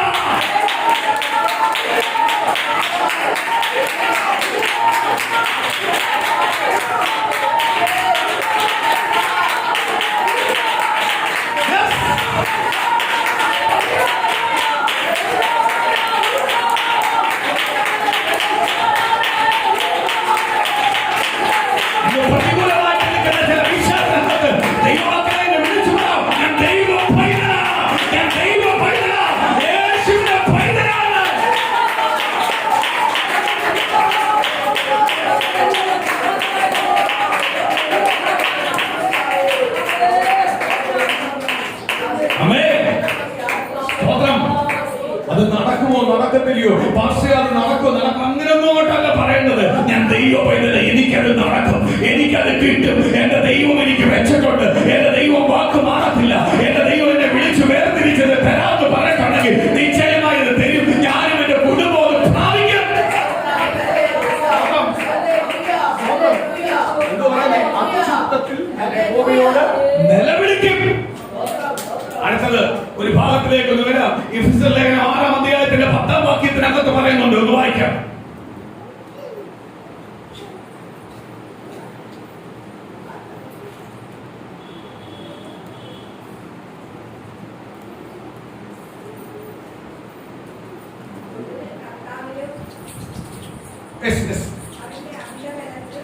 സ്തോത്രം. എന്താണ് പറഞ്ഞിരിക്കുന്നത്? ഒടുവിൽ, അവസാനം, ഒടുവിൽ പറയുക അവന്റെ അമിത ബലത്തിലും, അവന്റെ അമിത ബലത്തിൽ എന്ത് ചെയ്യണം? ശക്തിപ്പെടുവിൻ. അതിനകത്ത് കൊടുത്തിരിക്കുന്ന വാക്ക്, ആദ്യത്തെ വാക്ക് എനിക്ക് ഭയങ്കരമായിട്ട് ഇഷ്ടപ്പെട്ടു. എന്തുവാ പറഞ്ഞിരിക്കുന്നത്? ഒടുവിൽ. ആ വാക്കിന് അപ്പുറത്ത് എന്തുവാ? ഇനി വേറെ മറുപടി ഇല്ല. വേറെ എങ്ങും നീ പോകണ്ട. നീ വേറെ ആരോടും ചോദിക്കണ്ട. നിന്റെ വിഷയത്തിൽ അതൊക്കെ മറുപടി കിട്ടുമോ, മറുപടി കിട്ടുമോ, മറുപടി കിട്ടുമോ, അയ്യോ അയ്യോ തീർന്നോ തീർന്നോ, കാലങ്ങൾ കഴിഞ്ഞോ എന്നൊന്നും നീ ചിന്തിക്കണ്ട. ദൈവസന്നിധിയിൽ അങ്ങോട്ട് ഏൽപ്പിച്ചങ്ങോട്ട് പ്രാർത്ഥിര്. ഈ വചനം എടുത്തങ്ങോട്ട് പ്രാർത്ഥിര്. ഒടുവിൽ ഞാൻ എന്റെ ദൈവത്തിന്റെ അമിത ബലത്തിൽ അങ്ങോട്ട് ശക്തിപ്പെടും. എന്തുവാ സങ്കീർത്തനക്കാരൻ എന്തോ പറഞ്ഞെന്തുവാ? സ്തോത്രം. സങ്കീർത്തനക്കാരൻ പറയുക, ഞാൻ അത്യുച്ചത്തിൽ യഹോവയോട് നിലവിളിക്കും. സ്തോത്രം. നമ്മൾ അതാണ് ചെയ്യുന്നത്. നമ്മൾ ഇതെല്ലാം ചെയ്യുന്നത്. നമ്മൾ അയ്യോ വയ്യോ വയ്യ പറ്റുന്നില്ല. സ്തോത്രം. കഴിയുമെന്ന് നമ്മൾ വേറെ ആൾ പറഞ്ഞാൽ പറയും കഴിയത്തില്ല, വയ്യ. ഇതെല്ലാം നമ്മൾ പറയാം. സ്തോത്രം. കാല് തന്നിട്ടുണ്ടെങ്കിൽ സൗഖ്യമാക്കുവാൻ ആർക്കും കഴിയും. സ്തോത്രം. ചിന്താമണി എനിക്ക് ഉള്ള അതേ പ്രശ്നമായിരിക്കും വന്നത്. എനിക്കെന്തോ കാല് കുത്താൻ പറ്റുന്നില്ല, നടക്കാൻ പറ്റുന്നില്ല. സ്തോത്രം. ഞാൻ കർത്താവിനോട് പറയാം, കർത്താവ് എനിക്ക് ഈ കാല് ഉപയോഗിക്കാൻ പറ്റത്തില്ല. സ്തോത്രം. പറയാൻ തുടങ്ങിയപ്പോൾ മുതൽ വിടുതൽ ദൈവം തരാൻ തുടങ്ങി, സൗഖ്യം ദൈവം തരാൻ തുടങ്ങി. സ്തോത്രം. സൗഖ്യം തരാൻ തുടങ്ങി. സ്തോത്രം. ദൈവമക്കൾ അനുഭവിക്കുന്ന വേദന എന്തെന്ന് ശരീരത്തിനകത്ത് വെളിപ്പെടുമ്പോഴാണ് അത് മനസ്സിലാവുക. കൂടുതൽ അതിനോട് പ്രാർത്ഥിക്കാൻ തോന്നുന്നത്. ദൈവം അതിനുവേണ്ടി എനിക്ക് തരുന്നതിന് എനിക്ക് അതോളം അറിയാം. അതിനുവേണ്ടി കണ്ണുനീരൊഴുക്കാൻ, പ്രാർത്ഥിക്കാൻ, സമയങ്ങൾ വിട്ടുകൊടുക്കാതെ പ്രാർത്ഥിക്കാൻ. സ്തോത്രം. അവിടെ അപ്പോഴും ദൈവം എന്ത് ചെയ്യും? വിടുതലയക്കും, അത്ഭുതം ചെയ്യും. സങ്കീർത്തനക്കാരൻ ഇങ്ങനെ പറയുന്നു, ദൈവത്തിന്റെ ഭക്തൻ ഇങ്ങനെ പറയുന്നു, ഞാൻ യഹോവയോട് നിലവിളിക്കും. എന്തുവാ അതിന് മുമ്പേ അടുത്ത സാഹചര്യം, അതിന് മുമ്പുള്ള സാഹചര്യം എന്തുവായിരുന്നു? ദൈവത്തിൽ ഇവന് രക്ഷയില്ല എന്ന് ശത്രു നിന്നെ നോക്കി പറയുമ്പോൾ, അവൻ നിനക്കെതിരെ നിന്ന് വാദിക്കുമ്പോൾ പറയുമ്പോൾ, ആ സങ്കീർത്തനക്കാരൻ പറയുക, അടുത്തത് ഞാൻ പറയുക, യഹോവയോട് ഞാൻ അക്ഷുബ്ധത്തിൽ നിലവിളിക്കും. ലേഖനത്തിനകത്ത് പൗലോസ് പറയുക, അവസാനം ഒടുവിൽ ഞാൻ ദൈവത്തിന്റെ ബലത്തിൽ. അതൊന്ന് വായിക്കാം.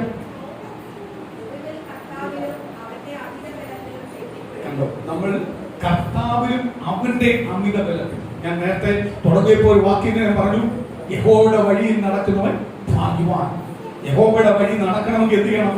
ഞാനും ദൈവമായിട്ട് എന്ത് ചെയ്യണം? ഒരു ബന്ധമുണ്ടാവണം. ന്യായപ്രമാണമായിട്ടൊരു ബന്ധമുണ്ടാവണമെങ്കിൽ ഞാനും ദൈവമായിട്ട് ആദ്യം ബന്ധം ഉണ്ടാവണം. ബന്ധമുണ്ടെങ്കിൽ ന്യായപ്രമാണം ഞാനുമായിട്ട് ബന്ധം ഉണ്ടാവും. ഇന്ന് പലർക്കും ന്യായപ്രമാണ പ്രകാരം എല്ലാ അറിവും ഞാനോ പ്രസംഗിക്കാനും അറിയാം, പക്ഷെ ദൈവമായിട്ട് ഒരു ബന്ധമില്ല. അതുകൊണ്ട് അവർക്കത് എന്ത് ചെയ്യാൻ പറ്റുന്നത്? ചെയ്യാൻ പറ്റാത്ത. അവർക്ക് തർക്കിക്കാൻ അറിയാം, പറയാൻ അറിയാം, വിശദീകരിക്കാൻ അറിയാം, യേശു വരാനാവുന്നത് പറയാൻ അറിയാം, പക്ഷെ അവരും അവരുടെ ജീവിതമാറ്റത് ബന്ധമില്ല. സ്തോത്രം. അതാണ് തലമുറയ്ക്ക് അത് എന്ത് ചെയ്യുന്നത്? ചോദിച്ചിഹ്നമായിക്കൊണ്ടിരിക്കുന്നത്. ചോദിച്ചിഹ്നത്തിന്റെ കാര്യം എന്തുവാ? സ്തോത്രം. അവർക്ക് അറിയാൻ കാര്യം, പക്ഷെ അവർക്ക് അതുമായിട്ട് എന്തില്ല? ബന്ധമില്ല. ന്യായപ്രമാണം എനിക്ക് അറിയണമെങ്കിൽ ന്യായപ്രമാണം ഞാനുമായിട്ടുള്ള ബന്ധത്തിന്റെ പറ്റി അപ്പുറത്തൊരു ബന്ധമുണ്ട്, ദൈവവും ഞാനുമായിട്ടുള്ള ബന്ധം. അതുകൊണ്ടാണ് സങ്കീർത്തനക്കാരൻ ഇങ്ങനെ പറഞ്ഞിരിക്കുന്നത്, യഹോവയുടെ വഴി നടക്കുന്ന ഒരു ഭാഗ്യമാണ്. 2 നില വീട് കിട്ടുന്നതോ സ്തോത്രം, അല്ലെങ്കിൽ നമുക്ക് വലിയ AC-യുടെ ഒരു ഹോള് കിട്ടുന്നതൊന്നും അല്ല വലിയ കാര്യം. ഭാഗ്യമൊന്നും അല്ല ഭാഗ്യം. ഭാഗ്യം എന്തുവാ? ദൈവത്തിന്റെ വഴി നടക്കുന്നത്. ഇന്ന് നമുക്ക് ഹോളൊന്നും ഇല്ലെങ്കിൽ പോലും നമ്മൾ ആരുടെ വഴിയാണ് നടക്കുന്നത്? ദൈവത്തിന്റെ വഴിയാണ്. നമ്മൾ അങ്ങോട്ട് നോക്കുന്നില്ല, ഇങ്ങോട്ട് നോക്കുന്നില്ല, അവരുടെ കുറ്റവും കാണുന്നില്ല, ഇവരുടെ കുറ്റവും കാണുന്നില്ല. ആ സഭയെ ഞങ്ങൾ കമ്പയർ ചെയ്യുന്നില്ല, ആ സഭയെ എതിർത്ത് പറയുന്നില്ല, ആ സഭയെ ഞങ്ങൾക്ക് വിഷയമല്ല, ഈ സഭയും വിഷയമല്ല. ഞങ്ങൾക്ക് ഒറ്റ സഭയേ ഉള്ളൂ, അത് കർത്താവായ യേശു. സ്തോത്രം. ഞാൻ ഒരു കാര്യത്തോടെ ദൈവമക്കളെ വിളിച്ചു പറയാം, ഒരു കാര്യത്തോടെ വ്യക്തമായിട്ട് ഞാൻ വിളിച്ചു പറയാം. നമ്മളെ മുദ്രയിട്ടിരിക്കുന്ന യേശുവായിരിക്കും. നമ്മളെ മുദ്രയിട്ടിരിക്കുന്ന ആരായിരിക്കണം? യേശുവായിരിക്കണം. അല്ലാതെ സ്തോത്രം ബെഥേൽ വർഷിപ്പ് സെന്റർ അല്ല നമ്മളെ മുദ്രയിട്ടിരിക്കുന്നത്. സ്തോത്രം ചർച്ചക്കോടല്ല നമ്മളെ മുദ്രയിട്ടിരിക്കുന്നത്. ഷാരോൺ സഭയല്ല നമ്മളെ മുദ്രയിട്ടിരിക്കുന്നത്. IPC സഭയല്ല മുദ്രയിട്ടിരിക്കുന്നത്. സ്തോത്രം AG അല്ല നമ്മളെ മുദ്രയിട്ടിരിക്കുന്നത്. ഇൻഡിപെൻഡന്റ് സഭകളൊന്നും അല്ല മുദ്രയിട്ടിരിക്കുന്നത്. നമ്മളെ മുദ്രയിട്ടിരിക്കുന്ന ആരാ? നസറേനായ യേശു. അതാണ് ഒരു ദൈവവേദന ഫസ്റ്റ് തിരിച്ചറിയുന്നത്. നമ്മുടെ ഭവനത്തിന്റെ കട്ടളപ്പുറത്ത് യേശുവിന്റെ രക്തമാണ് പൂശിയിരിക്കുന്നത്. അല്ലാതെ സ്തോത്രമല്ല മറ്റുള്ള വ്യക്തികൾ ഉണ്ടാക്കിയതിന്റെ പേരല്ല പൂശിയിരിക്കുന്നത്. ആരുടെ പേരാ പൂശിയിരിക്കുന്നത്? യേശുവിന്റെ രക്തമാണ്. അവിടെ ശത്രു കയറണമെങ്കിൽ ആരനുവാദം വേണം? ആരനുവാദം വേണം? യേശു കർത്താവിന്റെ, യേശുവിന്റെ അനുവാദമില്ലാതെ അതിനകത്ത് കയറത്തില്ല.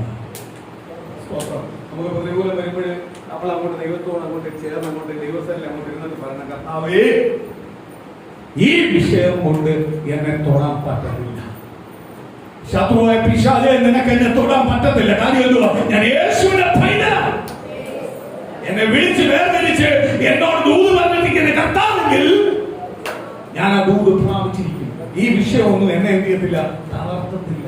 ചിലർക്ക് ചില വാക്കുകൾ കേൾക്കുമ്പോൾ തളർന്നു, ചില വാക്കുകൾ കേൾക്കുമ്പോൾ അല്ലെങ്കിൽ പരിഹാസം കേൾക്കുമ്പോൾ അപമാനപ്പെടുമ്പോൾ, ചില വാക്കുകളെല്ലാം കേൾക്കുമ്പോൾ ചിലവർ എന്ത് ചെയ്യുന്നു, തളർന്നു, ഫ്ലാറ്റ് ആയിപ്പോ. പിന്നെ അവർക്ക് കയറി വരാൻ പാടാം. ഇന്ന് പകൽ ഓർത്തോ ദൈവമക്കളെ, ഈ വാക്കൊന്നും എന്നെ എന്ത് ചെയ്യത്തില്ല, തുറത്തില്ല. ഈ വാക്കിനൊന്നും എന്നെ എന്ത് ചെയ്യാൻ പറ്റില്ല, ഒന്നും ചെയ്യാൻ കഴിയത്തില്ല, ഒന്നും ചെയ്യാൻ കഴിയത്തില്ല. ഈ വാക്കി തളർന്നു പോകുന്നതല്ല ഞാൻ, ഈ വാക്കിനകത്ത് വീട് പോകുന്നതല്ല ഞാൻ. ഈ വാക്കല്ല അന്തിമമായ വാക്ക്. അവസാനം ദൈവത്തിന്റെ വചനം പറയുക, ഒടുവിൽ ഞാൻ അവന്റെ അമിത ബലത്തിലും ശക്തിപ്പെടും, ബലപ്പെടും. അമിത ബലത്തിൽ ബലപ്പെടും. ഞാൻ ആരുടെ ബലത്തിലാണ് ബലപ്പെടുന്നത്? ദൈവത്തിന്റെ ബലത്തിലാണ് ബലപ്പെടുന്നത്. മനുഷ്യന്റെ ബലത്തിലോ ബന്ധുമിത്രാദികളുടെ ബലത്തിലോ സുഹൃത്തുക്കളുടെ ബലത്തിലോ പണത്തിന്റെ ബലത്തിലോ ഒന്നും അല്ല ബലപ്പെടുന്നത്. ഞാൻ ആരുടെ ബലത്തിലാണ്? ഇതെല്ലാം തകർന്നു പോകുന്ന സാധനമാണ്. ഇതെല്ലാം ഒരു നിമിഷം കൊണ്ട് ഇല്ലാതായി പോകുന്ന സാധനമാണ്. ഇല്ലാതായി പോകുന്ന സാധനം. മനുഷ്യൻ, നമ്മൾ അടുത്ത സുഹൃത്ത് പറയാം, എന്തിനു നിൽക്കും? അവൻ ഈ ലോകത്ത് പോയില്ലേ? അവൻ പോത്തില്ലേ? ബന്ധം അവിടെ വെച്ച് തീർന്നു, ബന്ധം അവിടെ വെച്ച് തീർന്നു. അത് ഞാൻ നിന്നെ കരുതിക്കോളാം. അവൻ പോയി തീർന്നു. പക്ഷെ ദൈവത്തിന്റെ വാക്ക് എന്ത് ചെയ്യത്തില്ല, മാറിപ്പോത്തില്ല. അവിടെ ആയാലും ഇവിടെ ആയാലും ആര് വേണം? കർത്താവ് വേണം. സ്തോത്രം. അടുത്ത വാക്യം ഒന്ന് വായിക്കാം, അത് വായിക്കാം.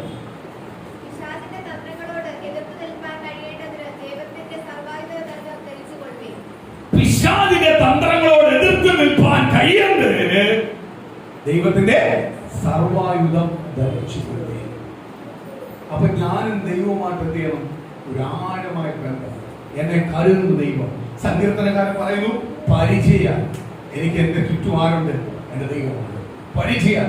ഞാൻ കേട്ടിരിക്കുന്ന ദൈവത്തിന്റെ വചനം, ഞാൻ കേട്ടിരിക്കുന്ന പ്രാർത്ഥനകൾ, കേട്ടിരിക്കുന്ന മെസ്സേജുകൾ, ദൈവം എന്നോട് സംസാരിക്കുന്ന ശബ്ദങ്ങൾ, ഇതെല്ലാം എനിക്ക് പരിചയമായിട്ടുണ്ട്.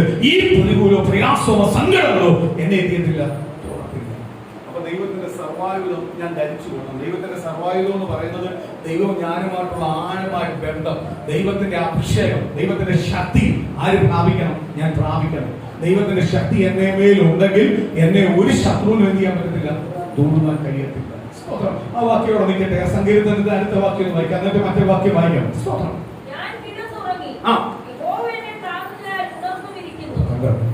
ഞാൻ കിടന്നുറങ്ങി, നമ്മൾ ഉറങ്ങി. അവിടെ ശത്രു വരാൻ പറ്റുന്നില്ല. ഉറങ്ങിക്കിടക്കുന്ന നമുക്ക് ആനയിക്കുക, കർത്താവ് ഉണർന്ന് ഇത് താങ്ങിക്കൊണ്ടിരിക്കും. ഞാൻ സുഖമായിട്ട് ഉറങ്ങുക, പക്ഷെ അവിടെ ആരുണ്ട്? കർത്താവ്. സ്തോത്രം. മാത്രം ഡീപ്പാണ് സ്നേഹിക്കുന്ന ഒറ്റ ഒരാളുണ്ടെങ്കിൽ അത് കർത്താവായ യേശു. എന്റെ പ്രിയ മക്കളെ, നമ്മൾ തിരിച്ചറിയണം, യേശുവിന്റെ സ്നേഹം തിരിച്ചറിയണം. യേശുവിന്റെ സ്നേഹം തിരിച്ചറിയാൻ നമുക്ക് മനസ്സിലാവും, മറ്റുള്ള ബന്ധമെല്ലാം ചുമ്മാണ്. മറ്റുള്ള ബന്ധമെല്ലാം ചുമ്മാണ്. സ്തോത്രം. യേശു നമ്മളെ കൂടെ മറ്റുള്ള ബന്ധമെല്ലാം വരും. യേശു ഇല്ലെങ്കിൽ മറ്റുള്ള ബന്ധമെല്ലാം നമുക്ക് എന്ത് ചെയ്യും? ശത്രുവായി തീരും. കുറച്ചു നാൾ കഴിയുമ്പോൾ ശത്രുവായി തീരും. യേശുവിനെ പ്രാധാന്യം കൊടുത്തു പോകുന്ന ഒരു ദൈവവേദന എല്ലാ ബന്ധവും വരും, പക്ഷെ ആ ബന്ധം എന്നും നിലനിൽക്കും. അത് അതേപടി കിടക്കും. അതിനപ്പുറത്തോട്ട് പോകുന്നില്ല. കാര്യം എന്തോ? നമ്മൾ ഏറ്റവും കൂടുതൽ പ്രാധാന്യം ആർക്കാ കൊടുക്കുന്നത്? ദൈവത്തിനെ കൊടുക്കും. നമ്മൾ മനുഷ്യനാ ഏറ്റവും കൂടുതൽ പ്രാധാന്യം കൊടുക്കുന്നെങ്കിൽ നമ്മൾ ചിലതല്ല അവനിൽ നിന്ന് പ്രതീക്ഷിക്കും. അതിൽ നിന്ന് കിട്ടാതാവുമ്പോൾ നമ്മൾ അവനുമായിട്ട് എന്ത് ചെയ്യും? ശത്രു. ഇല്ലേ? ഇല്ലേ? നമ്മൾ നമ്മുടെ ഭാര്യയിൽ നിന്ന് ചിലതെല്ലാം പ്രതീക്ഷിക്കും, ഭർത്താവിൽ ചിലതെല്ലാം പ്രതീക്ഷിക്കും, മക്കളിൽ ചിലതെല്ലാം പ്രതീക്ഷിക്കും. നമ്മൾ ദൈവത്തിന്റെ വട്ടി കൂടുതലായിട്ട് ഞാൻ ഭർത്താവിനെ സ്നേഹിക്കാൻ പോകാമെന്ന് പറഞ്ഞു അന്ന് മനസ്സിലാവും ഭർത്താവിന്റെ യഥാർത്ഥ രൂപം പുറത്തു. ഭാര്യയുടെ രൂപം വരും, മക്കളുടെ രൂപം വരും, അപ്പനമ്മയുടെ രൂപം വരും, സുഹൃത്തുക്കളുടെ രൂപം വരും. അപ്പോഴേ നമുക്ക് മനസ്സിലാകുന്ന ഇതെല്ലാം നിമിഷം കൊണ്ട് നമ്മൾ തള്ളിപ്പറയും.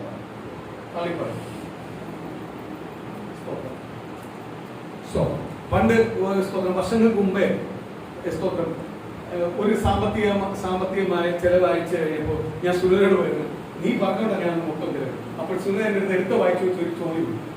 ഞാൻ പറഞ്ഞപ്പോൾ എന്തിനാ നിങ്ങൾ ചെലവാക്കി? ഞാൻ പൊട്ടനായിരുന്നു. ഒറ്റ ചോദ്യം ചോദിച്ചു. ഞാൻ അങ്ങോട്ട് പറഞ്ഞു, നീ മുഖാന്തരമായി എനിക്ക് ഇത്രയും സാമ്പത്തിക വിഷയമാണ്, നീ പറഞ്ഞത് കൊണ്ടാണ് ഞാൻ അതെല്ലാം എടുത്ത് ചെയ്തത്. വളരെ പറഞ്ഞു, ഞാൻ പറഞ്ഞപ്പോൾ ചെയ്യാൻ നിങ്ങളോട് താല്പര്യം, ഞാൻ പറഞ്ഞപ്പോൾ നിങ്ങൾ കണിച്ചിട്ടാകും, നിങ്ങൾ ചെലവാക്കില്ലായിരുന്നു. അപ്പോഴും ഞാൻ മനസ്സിലായി ഞാൻ പൊട്ടനായിരുന്നു. കറക്റ്റല്ലയോ? ഞാൻ എന്നാ സാരമില്ല അച്ഛാ, സ്തോത്രം, നമുക്ക് വേറെ ദൈവം തരും, കാര്യമില്ല, നമ്മൾ ഇന്നേ ചെലവാക്കി, നല്ല കാര്യത്തിന് ഇങ്ങനെ പറയാനാണ് നമ്മൾ ഉദ്ദേശിച്ചത്. പക്ഷെ മറുപടി കിട്ടിയ പറയാം. ഞാൻ ഇത്രയും നാളെ ഞാൻ കൊണ്ടു തന്നിട്ട് എനിക്ക് കിട്ടിയ മറുപടി കറക്റ്റല്ലയോ? അവര് പറഞ്ഞേ, ഞാൻ പറഞ്ഞ ഇയാളെന്തിനാ ചെയ്ത്? ഇയാൾക്ക് ബുദ്ധി തന്നിട്ടില്ലയോ? ഞാൻ തന്നിട്ടില്ല, അറിവ് തന്നിട്ടില്ലയോ? പിന്നെ എന്റെ മേലിലേക്ക് പരാതി കൊടുക്കുന്നത് എന്തിനാ? സ്തോത്രം, പരാതി കൊടുക്കുന്നത് എന്തോ? അവ ഇത് തന്നെ പറഞ്ഞേ. അതാവ് ഭർത്താവിനോട് പറഞ്ഞു, നീ തന്നേ എനിക്ക് കൂട്ട്, ഭർത്താവേ അങ്ങ് തന്നതാ എനിക്ക് കൂട്ട്, ഇവളെ എന്നെ പാവം ചെയ്യിപ്പിച്ചേ. എന്നാ ഞാൻ പാവം ചെയ്തെന്നല്ല പറയുന്നേ. അവളുള്ളത് ഈ പാമ്പിനെ എന്തിനാ ഇവിടെ വിട്ടെ? ദൈവം അറിയാതെ പാമ്പ് ഇവിടെ വരുമോ? ഈ മരം ഇവിടെ വരുമോ? എന്തിനാ തന്നെ നട്ട മരം നട്ട കർത്താവ് മണ്ടനുമായി ഇല്ലയോ? കർത്താവ് പരീക്ഷിക്കാൻ വേണ്ടി ഇട്ടത് ഒരു മനുഷ്യൻ എന്നെയാണ് കൂടുതൽ സ്നേഹിക്കുന്നത്, അവന്റെ ബുദ്ധിയാണോ സ്നേഹിക്കുന്നത് തിരിച്ചറിയാൻ കൊടുത്തതാ. സ്തോത്രം. ഇന്ന് പ്രിയതേ മക്കളെ, ഇവരെല്ലാം ഒരു നിമിഷം കൊണ്ട് അവരുടെ കാര്യം ന്യായീകരിക്കും. അവർ തെറ്റല്ല, അത് നമ്മളങ്ങനാ. നമ്മളങ്ങനാ. സ്തോത്രം. ഭാര്യ അങ്ങനെ, ഭർത്താവ് അങ്ങനെ, ഭർത്താവ് ന്യായീകരിക്കും. ഭാര്യയെ തള്ളിക്കളഞ്ഞ ഭർത്താവ് ന്യായീകരിക്കും. ഇതെല്ലാം സംഭവിക്കും. മക്കൾ ന്യായീകരിക്കും. ഇതെല്ലാം നടക്കുന്ന കാര്യമാണ്. പക്ഷെ ദൈവം നമ്മളെ ന്യായീകരിക്കത്തില്ല. ദൈവം നമ്മളെ സ്തോത്രം, ഞാൻ എന്റെ പൈതലാന്ന് ദൈവം തിരഞ്ഞെടുത്താൽ നമ്മളെ എത്ര തെറ്റുകൾ കണ്ട്, എത്ര കുറവുകൾ കണ്ട്, എത്ര വീഴ്ചകൾ കണ്ട്, ചില ബലഹീന കണ്ട്, സ്തോത്രം ഇല്ലയോ? നമ്മള് ദൈവം ചെയ്ത ഉപകാരമെല്ലാം മരണം എത്ര വട്ടം നമ്മൾ ദൈവത്തിന് തിരിച്ചു. എന്നിട്ടും കർത്താവിന്റെ സ്നേഹം മാറുന്നുണ്ടോ? കർത്താവിന്റെ സ്നേഹം നമ്മളെ കൂടെ ഇരുന്നവരെ നമ്മളെ സ്തോത്രം വെറുത്ത് ശപിച്ചിട്ട് പോയിട്ടുണ്ട്. എന്നിട്ടും കർത്താവ് നമ്മളെ വന്ന് ചേർത്ത് പിടിച്ചിട്ടുണ്ട്. അതുകൊണ്ടാണ് ഇന്ന് രാവിലെ പാടി, ഇത്രമാത്രം സ്നേഹിക്കാൻ നമുക്ക് എന്തു ഉള്ളത്, നമുക്ക് എന്ത് യോഗ്യതയും. അതാണ് കർത്താവ് നമ്മളെ സ്നേഹിക്കുന്ന സ്നേഹം. ആ സ്നേഹത്തിന് തുല്യമായി ഒരു മനുഷ്യനും നമ്മളെ സ്നേഹിക്കാൻ പറ്റത്തില്ല. ഈ ലോകത്തിന് നമ്മളെ സ്നേഹിക്കാൻ പറ്റത്തില്ല. ഇതെല്ലാം തള്ളിക്കളയുന്ന സ്നേഹം, ഇതെല്ലാം നശിച്ചു പോകുന്ന സ്നേഹമാണ്. പക്ഷെ ദൈവത്തിന്റെ സ്നേഹം എന്ത് ചെയ്യത്തില്ല? നശിച്ചു പോകത്തില്ല. അത് അവസാനം വരെ കാണും. സ്തോത്രം. പറയുക, ഞാൻ ഉറങ്ങിക്കിടക്കുമ്പോൾ എനിക്ക് കാവലായിട്ട് ആര് വരുക? കർത്താവ് വരുക. സ്തോത്രം, കർത്താവ് വരുക. സ്തോത്രം. അടുത്തത് എഫെസ്യർ ലേഖനത്തിനകത്ത് പറയുന്നു, നീ സർവ്വായുധം ധരിക്കുക, നീ ദൈവമായിട്ട് അടുത്ത്. ദൈവബലം ഉണ്ടെങ്കിൽ മാത്രമേ നിനക്ക് ഇതിനെ എന്ത് ചെയ്യാൻ പറ്റൂ? ജയിക്കുവാൻ കഴിയത്തുള്ളൂ. ആത്മീയ ചിന്തകളും ആത്മീയ സാന്നിധ്യവും നിന്റെ മേൽ വെളിപ്പെട്ടാൽ മാത്രമേ നിനക്ക് എന്ത് ചെയ്യാൻ പറ്റൂ? ഇതിനെ ജയിക്കുവാൻ കഴിയത്തുള്ളൂ, ജയിക്കുവാൻ കഴിയത്തുള്ളൂ. അപ്പോഴ് നമ്മൾ ജയിക്കണമെങ്കിൽ ആര് വേണം? കർത്താവ് നമ്മളെ കൂടെ ഉണ്ടാകും. അടുത്ത വാക്യോട് ഒന്ന് വായിക്കാം. എഫെസ്യർ ലേഖനത്തിന്റെ അകത്ത് വരാം.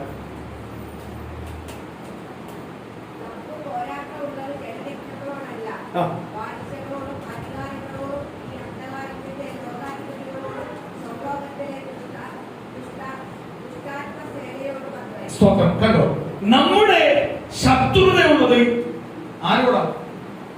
സ്വന്തം മനുഷ്യനോടല്ല, ഈ അധികാരത്തോട്, ലോകത്തിന്റെ അതിമോഹത്തോട്. ഇന്ന് പലരും ലോകത്തിന്റെ അതിമോഹ സുഖത്തിന് വേണ്ടിയാ പല പാപവും ചെയ്യുന്നത്, പല തെറ്റുകളും ചെയ്യുന്നത്. സ്വന്തം കുഞ്ഞുങ്ങളോ, സ്വന്തം കുഞ്ഞുങ്ങളെന്നോ, ഭർത്താവെന്നോ ഒന്നും നോക്കാതെ, ഭാര്യയെ നോക്കാതെ, മക്കളെ നോക്കാതെ, കുടുംബക്കാരെ നോക്കാതെ എല്ലാ പാപത്തിലേക്ക് പോകുന്ന ലോകപരമായുള്ള സുഖത്തിന് വേണ്ടി. അതിനെയാണ് ആര് ജയിക്കേണ്ടത്? നമ്മൾ ജയിക്കേണ്ടത്. ചില ആഡംബര ആഗ്രഹം നമ്മുടെ ഉള്ളത്തിനകത്ത് വന്നാൽ പോയി നമ്മളെ കൊണ്ട് പല പാപങ്ങളും ചെയ്യിപ്പിക്കും. ഇന്ന് പല ശുശ്രൂഷന്മാരും ദൈവമക്കളും പാപം ചെയ്യുന്നതിന്റെ കാര്യം എന്തുവാ? തലമുറകളെല്ലാം പാപം ചെയ്യുന്നതിന്റെ കാര്യം എന്തുവാ? അവർ ആത്മീയത വിട്ട് ലോകപരമായുള്ള ചില കൂട്ടുകെട്ട്, ലോകപരമായുള്ള ചില ബന്ധങ്ങൾ, ലോകപരമായുള്ള ചില നന്മകൾ കണ്ടപ്പോൾ അവരെന്ത് ചെയ്തു? ഈ ആത്മീയത അവരെ വിളിച്ചു വേർതിരിച്ച് അവരെ അനുഗ്രഹിച്ച് ഇതുവരെ കൊണ്ടുവന്ന ദൈവത്തെ എന്ത് ചെയ്തു? അവര് പിന്നെ എന്ത് ചെയ്യും? ലോകത്തിനോട് ചേർന്നു. ലോകത്തോട് ചേർന്നനുസരിച്ച് അവരെന്ത് ചെയ്യുക? ആരെയും നടന്നു പോവുക?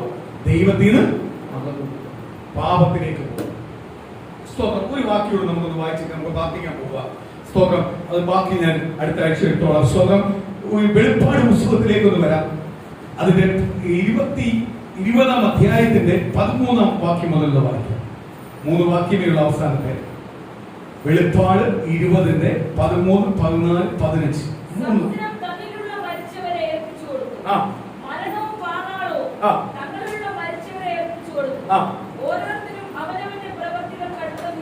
കണ്ടോ, അവനവന്റെ പ്രവർത്തികൾക്ക് അനുസരിച്ച് വിധിയുണ്ടായി.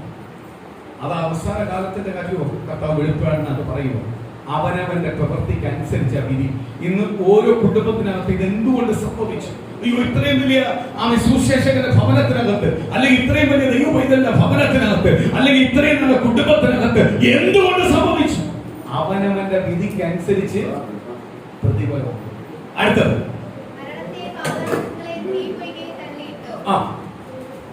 മരണത്തെ പാതാളത്തെ തീപ്പൊയ്കെ തള്ളിയിട്ടു.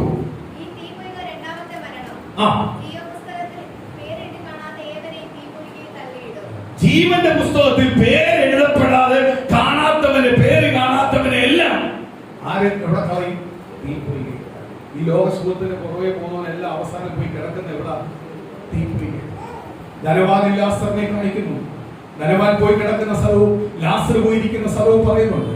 അമ്മ വീടിന്റെ ഫ്രണ്ടിൽ പിച്ച് യാചിച്ച് ഒന്നുമില്ലാതെ ദാരിദ്ര്യത്തിനകത്ത് കിടന്ന ലാസർ അബ്രഹാമിന്റെ മടിയിൽ സ്വർഗത്തിൽ പോയിരിക്കുമ്പോൾ, അവിടുത്തെ സുഖത്തിലിരിക്കുമ്പോൾ അമ്മ ആഡംബരത്തോടെ ഈ ലോകപ്രകാരം ജീവിച്ച, അമ്മ അധികാരത്തോടെ ജീവിച്ച ധനവാൻ എവിടെ പോയി കിടക്കുക? നരകത്തിനകത്ത് യാതന അനുഭവിച്ചു. തീപ്പൊയ്കെ തള്ളി.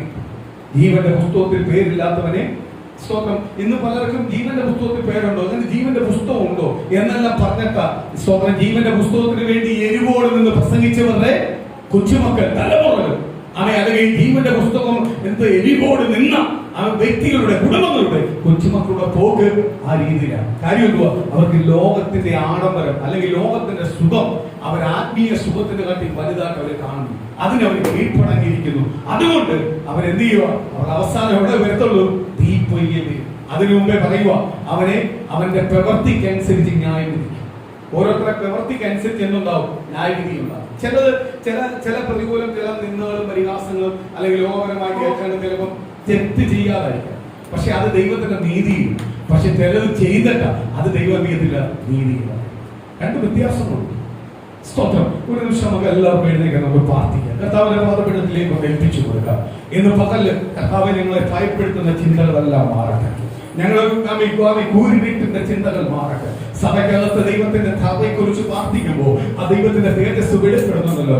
ആ ദൈവത്തിന്റെ തേജസ്സിന്റെ ദൈവമക്കളുടെ ഭവനങ്ങളിലേക്ക്, അവരുടെ ജീവിതത്തിലേക്ക്, അവരുടെ ആവശ്യത്തിലേക്ക് ഇന്ന് ദൈവത്തിന്റെ തേജസ് വെളിപ്പെടുന്നതിനായി സ്തോത്രം. ആ ഇരുളിന്റെ അവസ്ഥകളെല്ലാം ഇന്ന് പകല് മാറുന്നതിനായി സ്തോത്രം.